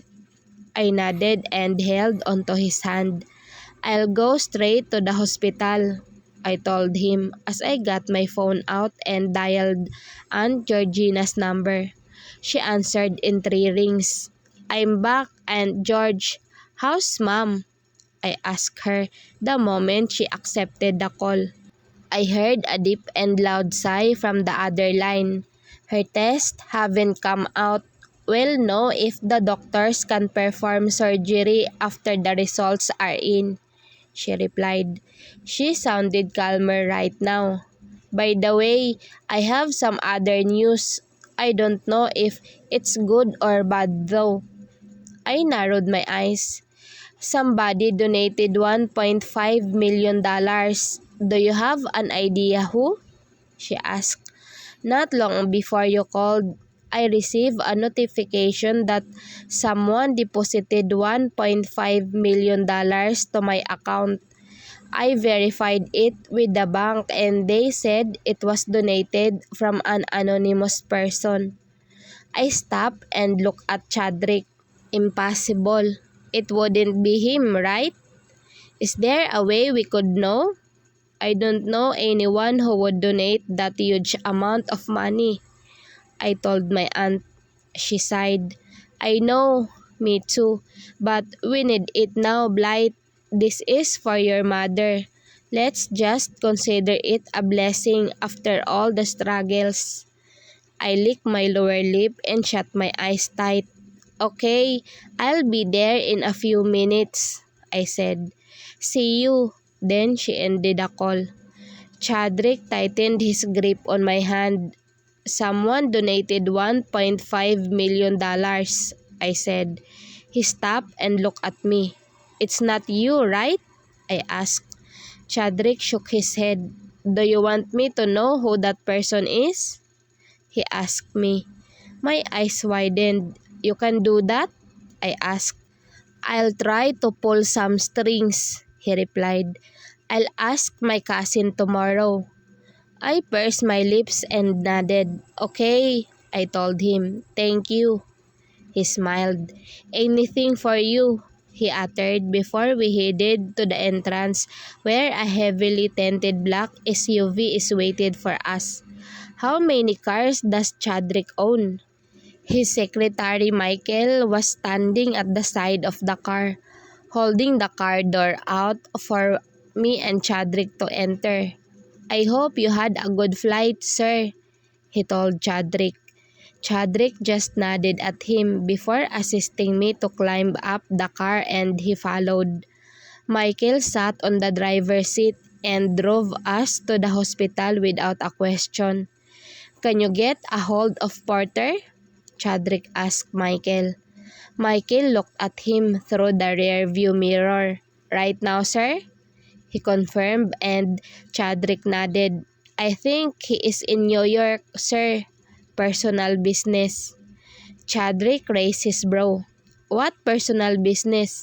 "Ah," he chuckled, as if remembering something. "So he found out about his girl now." Michael pursed his lips and didn't reply. Chadrick sighed. "Don't worry, I'll call him then," he said. "Noted, sir," Michael replied. We're approaching the hospital entrance, and I asked Michael to just drop me off right there. Chadrick accompanied me until we reached the intensive care unit, where I saw Aunt George talking to the doctor. Aunt Georgina saw me and then motioned something to the doctor, making him look at my way. Aunt Georgina narrowed her eyes and seemed to be taken aback when she saw Chadrick behind me. I wanted to defend myself, but that's not my priority right now. "How's my mother, Doc?" I asked the doctor. And now I realized that I have not taken note of his name. I looked at the name on the left chest of his coat. Dr. Leonardo Veste, Department of Cardiothoracic Surgery. Dr. Veste looked at me and shook his head. "We need to start the operation right away." The results just came out, which turned out to be in the normal limits, so we can proceed with the transplant within the day. I heard Aunt George sigh of relief. "Please, Doc, we need to start with it right away." I nodded in agreement. Dr. Viste nodded. "I will schedule it for tonight, the earliest, and order to inform all the necessary doctors needed," he told us. I smiled and nodded. "Thank you, Dr. Veste," I told him. He smiled at me before fixing his glasses. "Then I'll get going. I will come back to check on your mother in 2 hours," he said. "Don't worry. The nurses are reporting your mother's condition to me every 15 minutes. I nodded. "Thank you again, Doc. But can I go inside and check on Mom?" I asked. He looked at his watch before nodding. "You may go in now. It's visiting hours," he said before nodding and leaving us. I took a breath of relief before hugging Aunt Georgina. We're both in tears. We've been working so hard for this, so I am so grateful to that anonymous person who donated. I don't know if it's a he or she, but I will forever be in debt to him or her. "Go on and visit your mom," Anne told me, smiling and wiping my tears. She leaned closer to my ear. "I see, is this your boyfriend?" she whispered in an excited tone. I looked at her in disbelief before hearing her chuckle. "That's okay. I already told you. You need someone so you would bear the burden alone. In all fairness, he's handsome," she beamed. I looked at Chadrick and saw him looking around with his hands inside his pocket. Well, he's tall, muscular, and handsome. I've proven how popular he is with women, so I'm not surprised at how Aunt Georgina reacted. "Don't terrorize him while I'm inside," I told her. Aunt Georgina just smiled at me. I know she will even when I've already warned her. I just shook my head before walking towards Chadrick. He looked at me and smiled. "I'll just go inside," I said, pointing at the ICU. He nodded. "I'll wait here." He held my hand. "I'll sit over there," he said, motioning to the cold bench. "Okay," I replied. I sighed deeply before holding his hand and leading him towards Aunt Georgina. "Aunt Georgina, this is Chadrick, my boyfriend," I introduced, and somehow I feel like a repeat of when he introduced me to his friends last night. "Chadrick, this is Aunt Georgina, my mother's sister." Chadrick politely shook hands with my aunt while my aunt was smiling evilly at him. I rolled my eyes and shook my head. I told them I'd get going before the visiting hours and left them there. Just as I entered the unit, I felt fear and anxiety taking over me. It's what I always feel whenever I am looking at my mother, helpless in a hospital bed. Tears automatically formed at the side of my eyes as I saw her sleeping with a ventilation support tube connected to her mouth. Sobs started coming out of my mouth as I came closer and held her hand. With each moment that I see her like this, the pain I am feeling is getting more and more intense. I feel like my broken heart is being ripped over and over again. Tears ran down my face as I caressed her frail hand.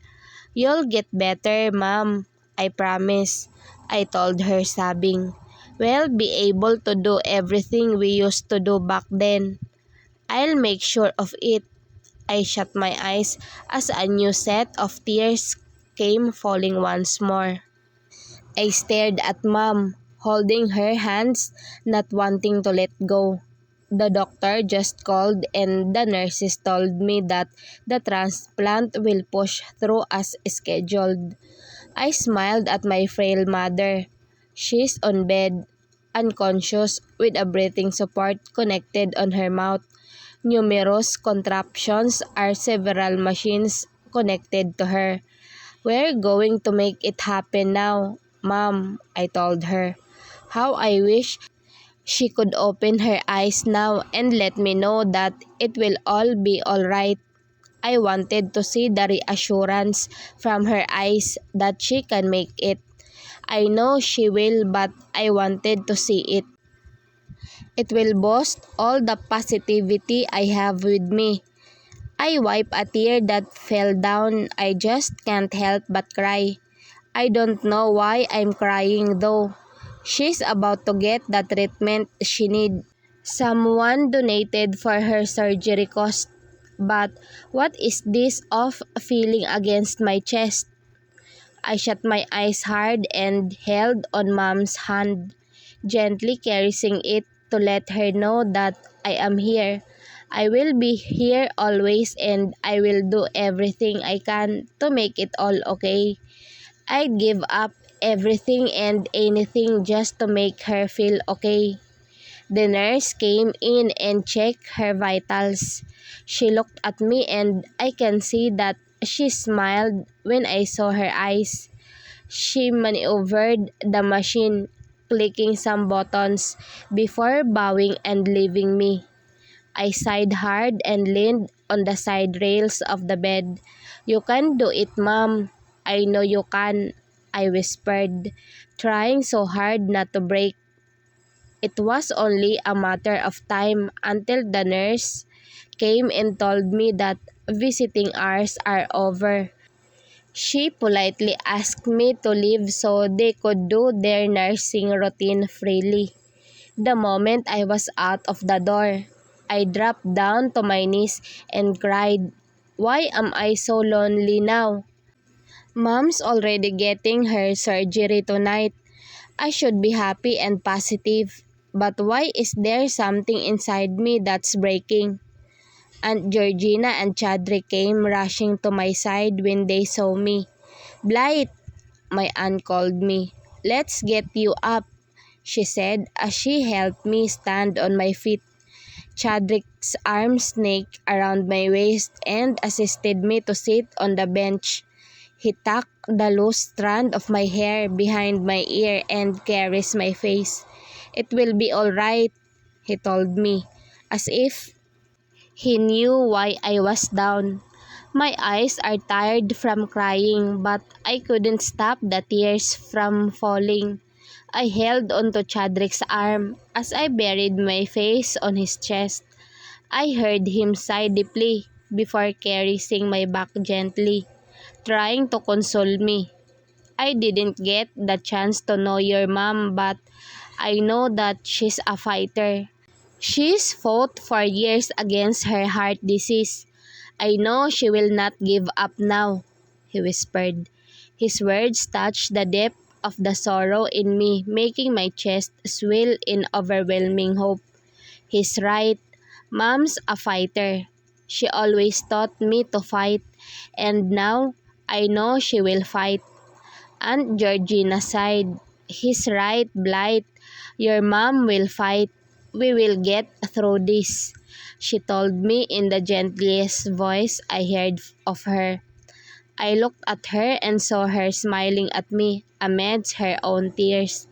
"Thank you, Aunt Georgina," I said, trying to smile back.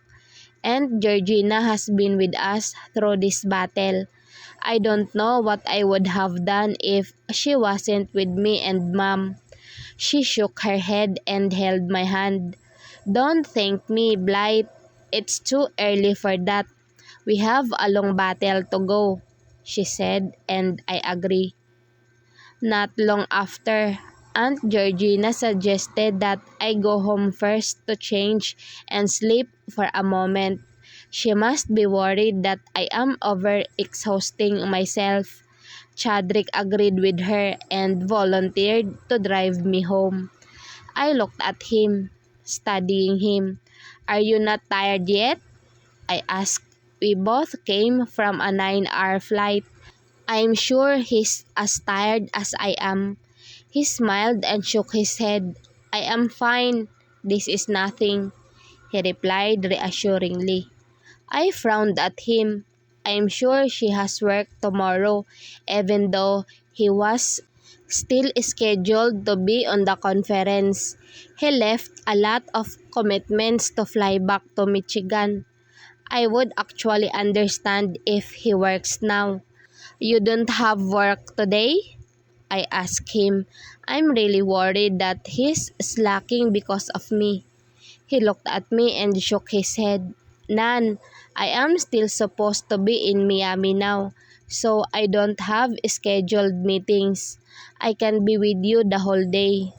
I pursed my lips in a thin line. "I will be in the hospital the whole day," I reminded him. He smiled and nodded as he laced his fingers with mine. "I know that. I will be with you," he said. "Do you want to eat first before going home?" I stared at him for a moment before letting out a sigh of defeat. I can't change his mind. Can I? I just nodded. "I'm hungry," I replied. "I'm famished. I didn't even notice it until he asked me that." He chuckled before dipping down to kiss my cheek. "All right, then we'll eat first," he uttered in finality as he led me to the parking lot. "How come your car is here?" I asked. He looked at me and shrugged. He got his key from his pocket and unlocked the doors with a key fob. "I had Michael drive it here a while ago," he replied as he opened the door for me. "He gave me the key while you were inside." I bit my lip and nodded in understanding. Why did I even ask anyway? I know that this guy has his ways. He's got a lot of connections. Chadrick told me he'll drive me to a Mexican dinner that he loves around downtown Michigan. I nodded. I know I couldn't disagree with that. Besides, it's not like I hate Mexican food. I asked someone to investigate on the person who donated, he told while he turned to curb. I nodded. Thanks, I replied. I want to just be thankful to whoever donated, but I found it so impossible that someone would donate the whole cost of the surgery. At first, I thought it was Chadrick, but now that he's telling me he's investigating it, I guess not. I think it will take some time though, he said. The operation could be done before you know who the mystery philanthropist is. I smiled. It's okay. I just want to know who. I'm thankful to whoever that person is now. I'm just curious. Chadrick gave me a quick glance. Alright, I'll ask my men to work faster. I chuckled. Don't get too worked up. It's fine. He raised his brow. How can you say that when you work me the fuck up all the time? He asked me with a teasing smile on his lips. I frowned at him. I cannot believe he still has it in him to tease me in this kind of situation. I motioned to hit him when he just laughed. I just want to cheer you up, he excused. I rolled my eyes and crossed my arms against my chest, pouting like a toddler. I heard Chadrick chuckling. I just hated seeing you cry, he said in a surprisingly gentle voice that melted my heart. I looked at him and saw him smiling sadly on the road. I don't know exactly how it feels to be in your position. All I know is it's hard to see someone you love the most lying on a hospital bed, unconscious and fighting for her life. He stopped at the red traffic light and looked at me. But I want you to know that I am here for you. I will be here with you through everything so you don't need to bear all the pain on your own. My chest swelled at his words that I could feel my sight burning once more. Tears started to pull around my eyes and before I know it, I am already crying once again. I hugged him and kissed his cheek. Thank you, Chadrick, I whispered. He chuckled before kissing the side of my head. Didn't I already tell you? I'll do anything and everything for you, baby, he said in a raspy voice before the green traffic light flashed before us. I've been waiting outside the operating room for hours but I don't see any shadow from the doctors or nurses coming out the door. I stared at my hands as I sat on the cold bench. I have been fervently praying to anyone who would listen. I prayed and prayed for this transplant to be a success. I would trade the world for my mother's life. It's already 8 in the morning. She was moved to the operating room at exactly 12 midnight. Dr. Veste said the operation proper will start at around 2. It's been 8 hours since she was taken inside and about 6 hours if the operation started on time. The doctor said the operation will only take 4 hours to finish. If there were problems at 6 hours tops. But why are they not yet done? Did they start later than scheduled? I can't stop this anxiety inside me. Aunt Georgina sat beside me. Here, she said as she handed me a cup of coffee from the vending machine. I looked at her and smiled. Thank you. I sipped on the coffee and sighed. Aunt Georgina held my hand. Don't lose hope, she told me. I smiled weakly and nodded. I'm trying so hard to be positive because I don't know what will happen if I don't do so.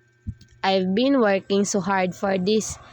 I was positive while working so I need to be even more positive now. Where's Chadrick? She asked me.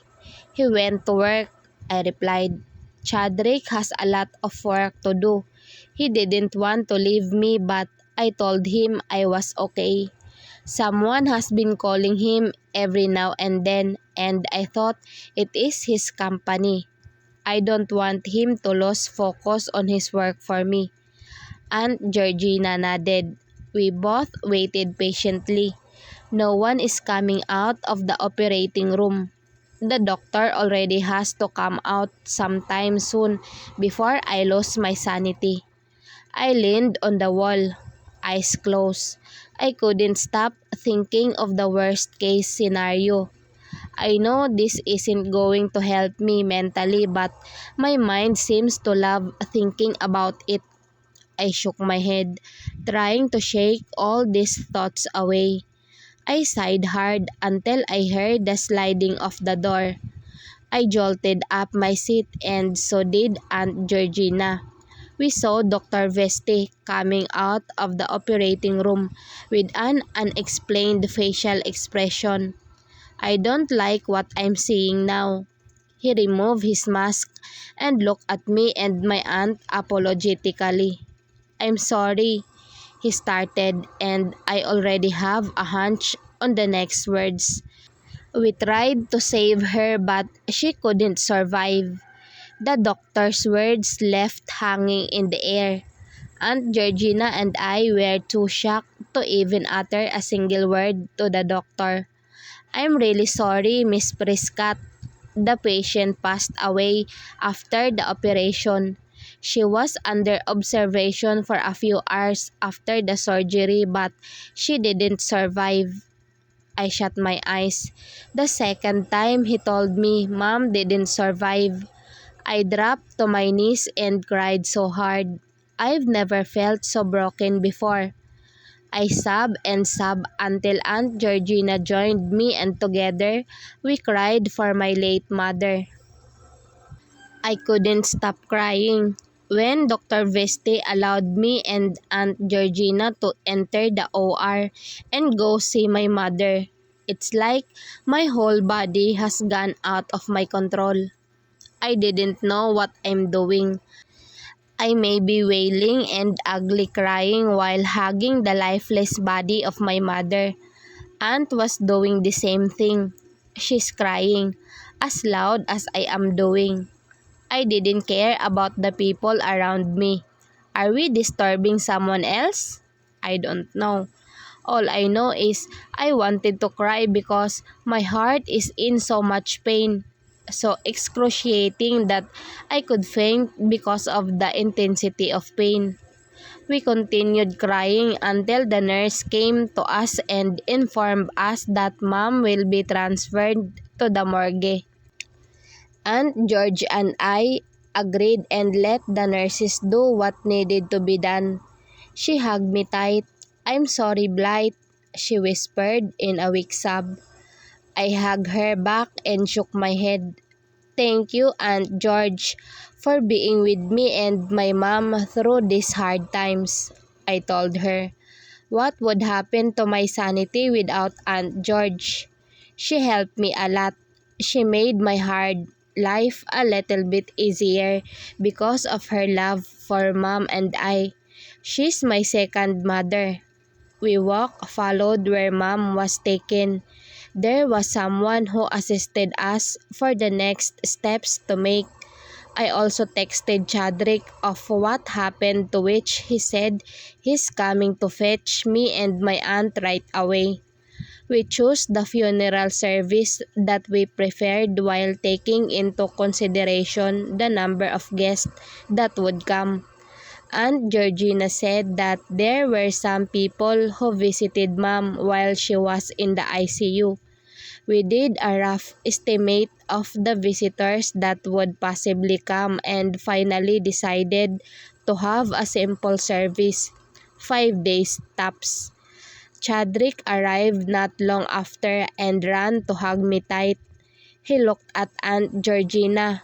My deepest condolences, Ma'am, he told her as he shook her head. He held my hand and looked at me straight into the eyes. His eyes are telling me something but his mouth is not saying anything. He just looked at me. eyes piercing through my heart before pursing his lips in a thin line. "Do you want to go home?" he asked. I let out a heavy breath before nodding. "We have to prepare," I replied. He nodded and smiled weakly. "I'll drop you at home then," he said before turning to Aunt Georgina. "Can I do something for you, Mom?" he asked. "I can arrange some stuff for the funeral too." Aunt Georgina smiled at him. "Thank you, Chadrick. We're choosing a service and they said they will handle everything," she told him. Chadrick nodded. "I'll just drive you home then." Aunt Georgina nodded. "That would be a big help, Chadrick." "Thank you." Chadrick drove me and Aunt Georgina home. He stayed for a few minutes before telling us that he has to go back to the office and that he will come by again tonight. I went straight to my room and lay on my bed, but the moment I laid in bed, my mind is flooded by the memories I had with Mom and started crying again. It's true when they say that it's a different kind of pain to lose a parent, no matter how old you are. Right now, I feel like I will forever be missing an important puzzle in my life. I clutched on my chest as I sobbed hard, unable to handle the pain in my heart. I went down and sat on the floor, my back pressed on the edge of the bed, as I called for Mom like a kid in kindergarten. "Mom," I cried, "I'm sorry." I already find it hard to breathe, but my sobs seemed incessant. The tears wouldn't stop falling. My heart wouldn't stop hurting. I bawled my eyes out, crying loudly, without caring if someone hears me. And for the first time, I have never felt so weak. I stared at the coffin in front of me. My body feels drained, probably due to too much crying. Aunt Georgina is attending to the visitors who came to see my mother for the last time. We booked a simple service for Mom before the burial 2 days from now. My eyes are closing when I heard someone sitting beside me. I didn't need to look to know who it is. I know it's Chadrick with just the smell of his perfume. He held my hand. "Sorry, it got busy with work," he told me as his thumb caressed the back of my hand. I looked at him and smiled weakly. He's the only thing that's right in my life right now. "Thank you." His eyes bore into mine, filled with gentleness and affection. "You don't have to thank me. I already told you that I will always be here for you," he said before pulling me towards him. He leaned closer and kissed my temple. "You should eat and sleep, Blight. You look weak." I pursed my lips in a thin line. "I'm not really tired. I just feel like I can't cry anymore because my tears have run dry." "What's their menu today?" I asked, pertaining to the funeral service. "I don't know, but I think I saw pasta and some sweet delights," Chadrick replied. I nodded. "Okay," I spoke as I break away from his hold. "Can we eat first?" I asked. He smiled before caressing my face. "Okay, we'll eat first, baby." My aunt immediately took over as Chadrick and I told her that we'll grab something to eat. Visitors offered me their condolences once again when they saw me enter the dining area. To be honest, I hated hearing it. It's like a constant reminder for me that Mom is gone and I will never be able to see her alive again. But I didn't show my disappointment. I know these people are offering me their sincerest condolences. Chadrick and I sat on an empty table near the garden. It's good that it's an open area. The fresh air seems good for me. I stared at the flowers. I couldn't help but remember how Mom loves gardening. At home, we have a huge and beautiful garden because of her. This past few months, the garden doesn't look the same because Mom wasn't there to take care of the plants. Here, Chadrick told me, snapping me back from my daydream. I looked at him and saw the plate in front of me that's full of pasta and sweet delights. I looked at him and saw that he's not eating. I frowned. Are you not going to eat? I asked. He chuckled and started moving my fork, twirling the pasta before placing it before me. Eat first, he told me as he motioned to feed me. I reluctantly opened my mouth, letting him feed me. I chewed on the food as he watched me intently. I smiled. This is good, I said, approving the menu. He grinned at me. Then, eat more. He encouraged me and started feeding me again. I let him do what he wants because I don't want to argue with him. He looked so satisfied when I finished the whole serving of pasta and even the dessert he got. When I was done, we decided to stay at the garden for a while. Chadrick and I sat on the bench in front of a cherry blossom tree. He looked at me and held my hand, threading his fingers with mine. I hate seeing you in pain, but I know it helps you move on. I stared at him and smiled. It's fine. It hurts, but I have to do it. He grinned at me.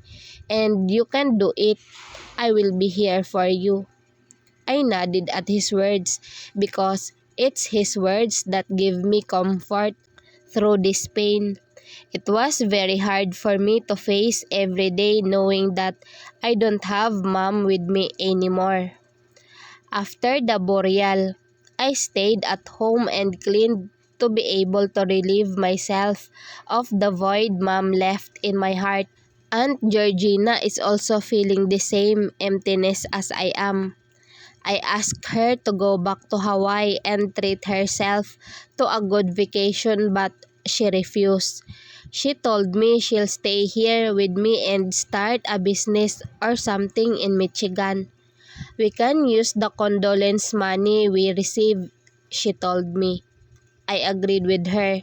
As for the donation for Mom's surgery, I want to donate it to someone who needs it too. Aunt George nodded and smiled. That's a good idea. I sighed. I'll start looking for charities tonight. She frowned at me. You should sleep tonight. It's been months since you got a real good sleep. I shook my head. I'm fine. Don't worry about me, I assured her. After settling everything, I will look for a job and start living normally again. She stared at me. You know, your mother would have loved it if you went back to law school. I turned to her. Law school? I would definitely love to go back, but I want to earn first. I want to pay for my own tuition.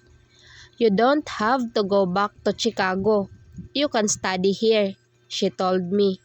Her smile is telling me how eager she is to bring me back to school. You can use some of the money we collected. I shook my head. I'll work for my tuition, I told her. She sighed in defeat. All right. She raised her hands in surrender. You can do that. Earn your keep. You're just like your mother, she told me before rolling her eyes playfully. I smiled genuinely and chuckled. That could be the best compliment I will ever receive, being compared to my mom. True enough, I started looking for charities while I am lying on my bed. I am not expecting Chadrick to call me tonight because he's in Chicago for a family matter. There were a lot of foundations and charities, but I've chosen one that hit me straight to the core. A charity for children who were born with congenital diseases. I found it so sad that as early as infancy, they are already suffering. I clicked on the details of the charity and copied it on my phone. This is where I will donate the money. I want to help them have a longer life. I want to help them explore the world longer. I want them to see the beauty of the earth. They're only kids. They didn't do anything to deserve the pain of their disease. So the next morning, while Aunt Georgina is preparing for breakfast, I told her that I will visit the headquarters of the charity I choose. Are you going there now? She asked me when she saw me all dressed. I smiled and nodded. I want to go early. I sat on the table and started eating. Aunt Georgina is a good cook. She could bake as well. I think you should open a resto cafe soon, I told her. She smiled at me weakly. You think it will do good? She asked. I nodded without hesitation and even gave her a thumbs up. I will advise your business on the internet, I told her like a promise. She chuckled and shook her head. I grinned at her. What are you going to do today? I asked her. She sighed as she sat across me, placing food on her plate. I will try to fix the garden. It's been neglected for months. Sarah wouldn't like it. I nodded in agreement. Mom will get mad at us for not taking good care of her garden. Aunt Georgina laughed. That's true, she said. So I'll try my best to arrange her plants. I read from the internet that it's also good for the mental and emotional health. I nodded. That's right. Mom always tells me that whenever she's busy gardening. That's why I'm going to start gardening from now on, she told me. Anyway, are you going out with Chadrick tonight? I shook my head. He's in Chicago until Monday, I told her. She nodded. Are you going there alone then? She asked. I nodded. I'm going to look for a job today too. Already? Aunt Georgina asked. Rest for a while. I chuckled. I'm just going to look for opening. I'm sure it will not start immediately. I have to help in cleaning the house. Aunt Georgina couldn't do anything about my decision. She knows me. Once I have set my mind to do something, there's nothing she could do to change my mind. Right after breakfast, I went straight to the office of the charity to discuss my plans with the donation. The office was not too hard to find, but the moment I opened the door, my body froze when I saw the man in front of me. He stared back at me with the same look of surprise in his eyes. Blight? Dad? I may not have told my mom about this, but I've always admired Dad when I was still little. I grew up looking to him because he's fun and he always gives me what I want. It only changed when he left us without a word. Months before he left, Mom would always get mad at him for going home late and leaving too early. I couldn't even see him the whole day because he's gone when I wake up and I'm already sleeping when he arrives. Whenever I hear them shouting at each other, I'd run to my room and cry. I cry so silently so they wouldn't hear me. But then I didn't hate Dad back then. I only did when he just suddenly disappeared without a word. That time, I would always question my worth as a daughter. Was I not enough for him to stay? Did he not love me enough? Did he not think of what my mother and I would become if he left? It took a toll on me. I didn't talk much at school. I was always down and alone. Maybe that's the reason why I don't have any friends before. I didn't trust anyone to stay. My dad didn't. So who would? It also didn't help that I saw mom work day and night just to put food on my plate. We weren't poor when dad was with us, but we did hit rock bottom when he left. It hurt to see my mom work so hard for me. I only had one wish then, to grow up faster so I could help her. And I did. I applied to some part-time jobs for students and tried my hardest to grab any scholarship I could get. The discount helped my mom a lot since I know that it is the reason why she keeps working. Slowly, in the middle of it all, I started to hate my father more and more that I wish I had a different one. Mom, on the other hand, would ask me if I want to meet him. She still sounds so happy to ask me like she is not hurting by the thought of him. I find it ridiculous for her to still love Dad despite of all the pain he caused us. She's too kind and I hate that about her. I loathe that she doesn't think of herself first, be it because of me or Dad.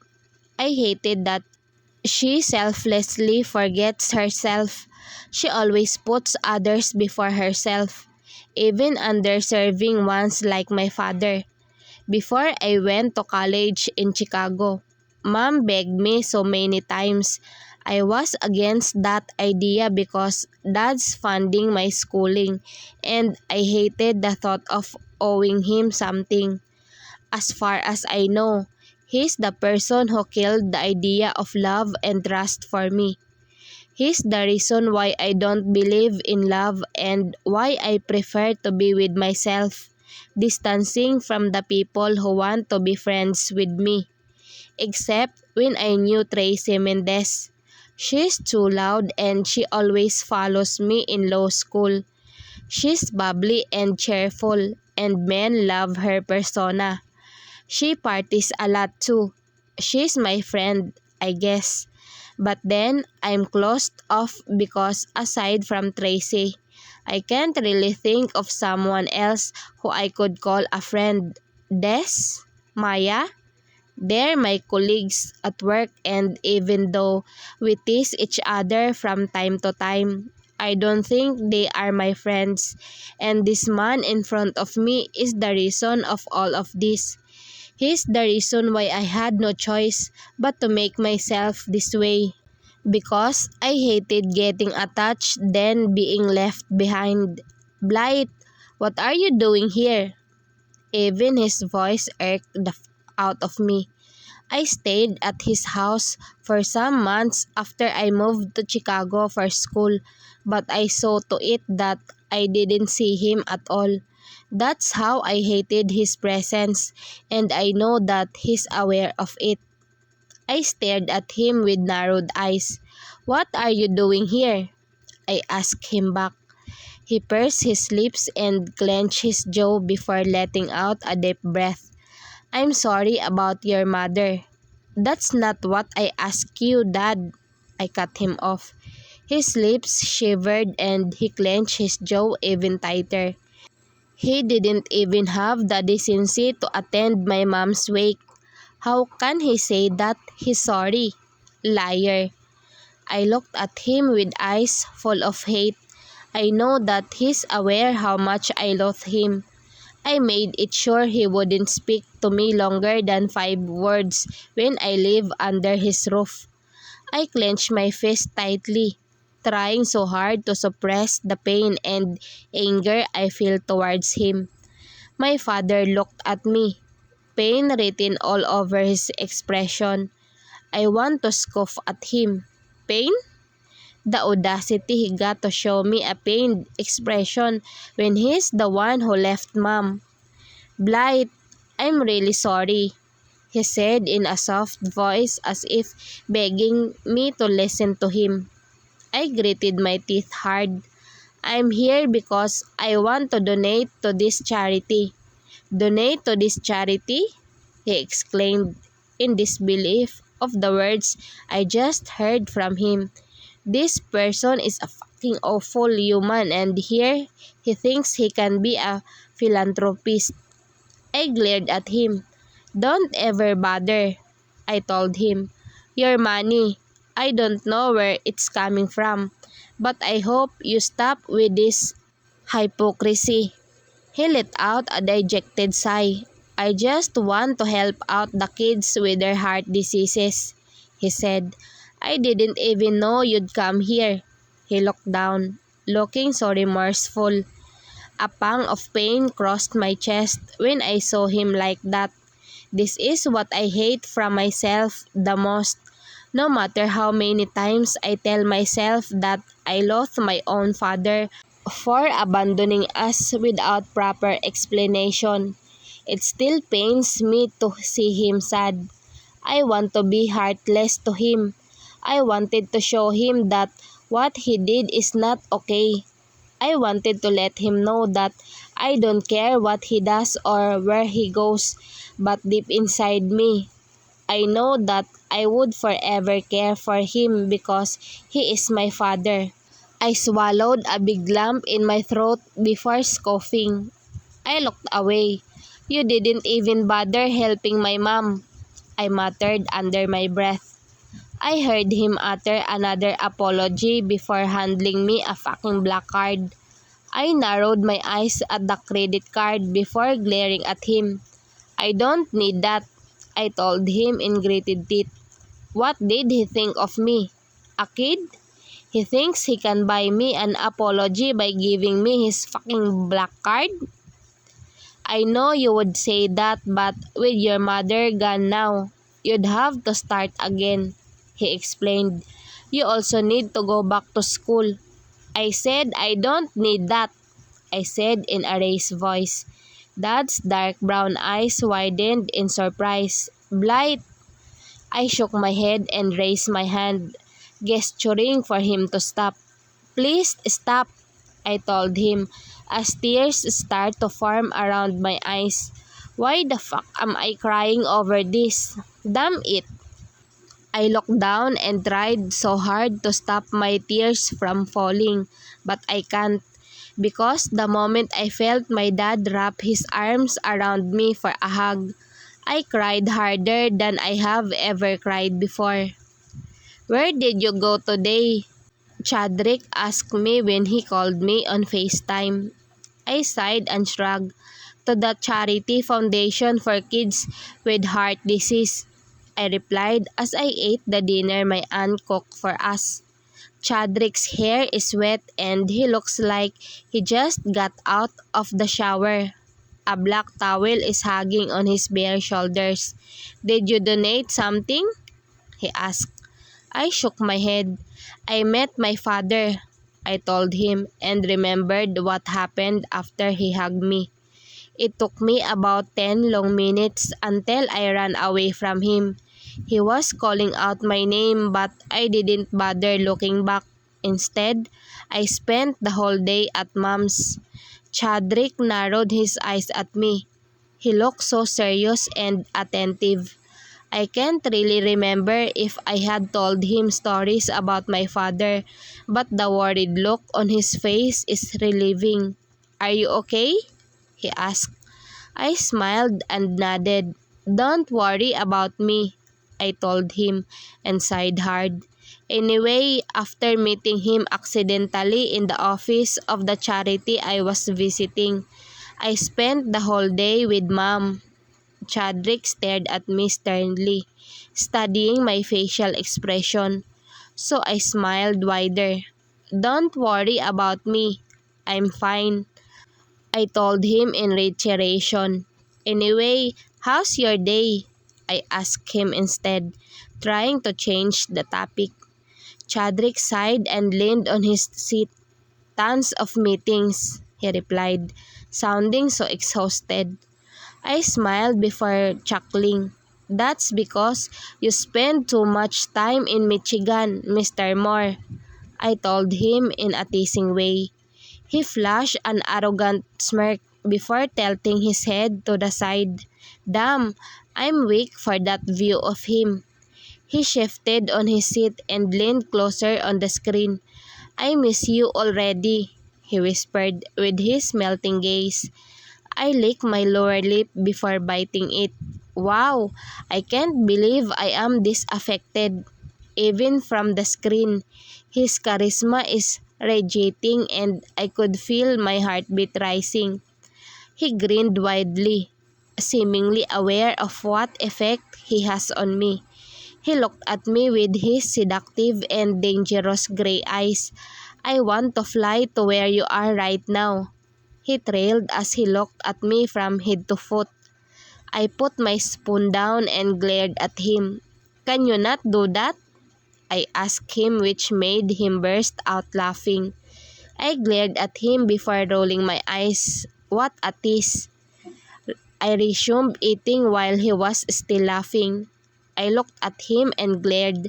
"I'm going to turn this call off," I threatened, and he immediately stopped. He pursed his lips in a thin line, trying to suppress his laughter. I rolled my eyes and shook my head, finishing my meal. "By the way, I look for a job tomorrow," I informed him, to which he immediately frowned. "Why don't you just apply to be my secretary?" he asked. "This," I mumbled. "Do you think we could finish something if I become your secretary?" He smiled and wiggled his brows. "Well, surely finish a lot," he said meaningfully. I made a face and he only laughed. "Besides, I don't want Michael to lose his job." Now it's his turn to roll his eyes. "He'll get promoted if you apply to work for me." I looked at him in disbelief before laughing out loud. "It's still a no for me, Mr. Moore," I told him. "I want to work freely." He sighed and nodded. "Okay, then do you need help in looking for one?" he asked me. I shook my head. "I'll go look for one on my own. I can do it," I replied, reassuring him. "Also, I will not go back to the bar." He gave me a warning look. "You better." I smiled and nodded. "I promise." I even raised my right hand. He nodded, still disapproving but seemingly satisfied. We talked for a few more hours that I didn't even know I slept on his call. It only occurred to me that I did when I heard Aunt Georgina calling me from the living room. "Blythe, you have a visitor," she shouted. I slowly rose up from my bed and narrowed my eyes at door. Who would visit me early in the morning? I mumbled under breath as I walked to the bathroom and cleaned up quickly. I walked out of my room to the living room and stopped when I saw an unfamiliar woman. She's dressed in a peach bodycon dress lined with gold. Her long hair is in a tight ponytail, while her face is fully made up. She's holding a designer bag while she's looking around our house. I cleared my throat, making her look at me. I smiled a little. "Good morning," I greeted. "I'm sorry, but who are you?" I asked as politely as I could. She stared at me with a raised brow and an unimpressed expression. "I'm Julia Campbell, and I'm bearing Chadrick's baby," she told me in a tight tone, making me freeze on my spot.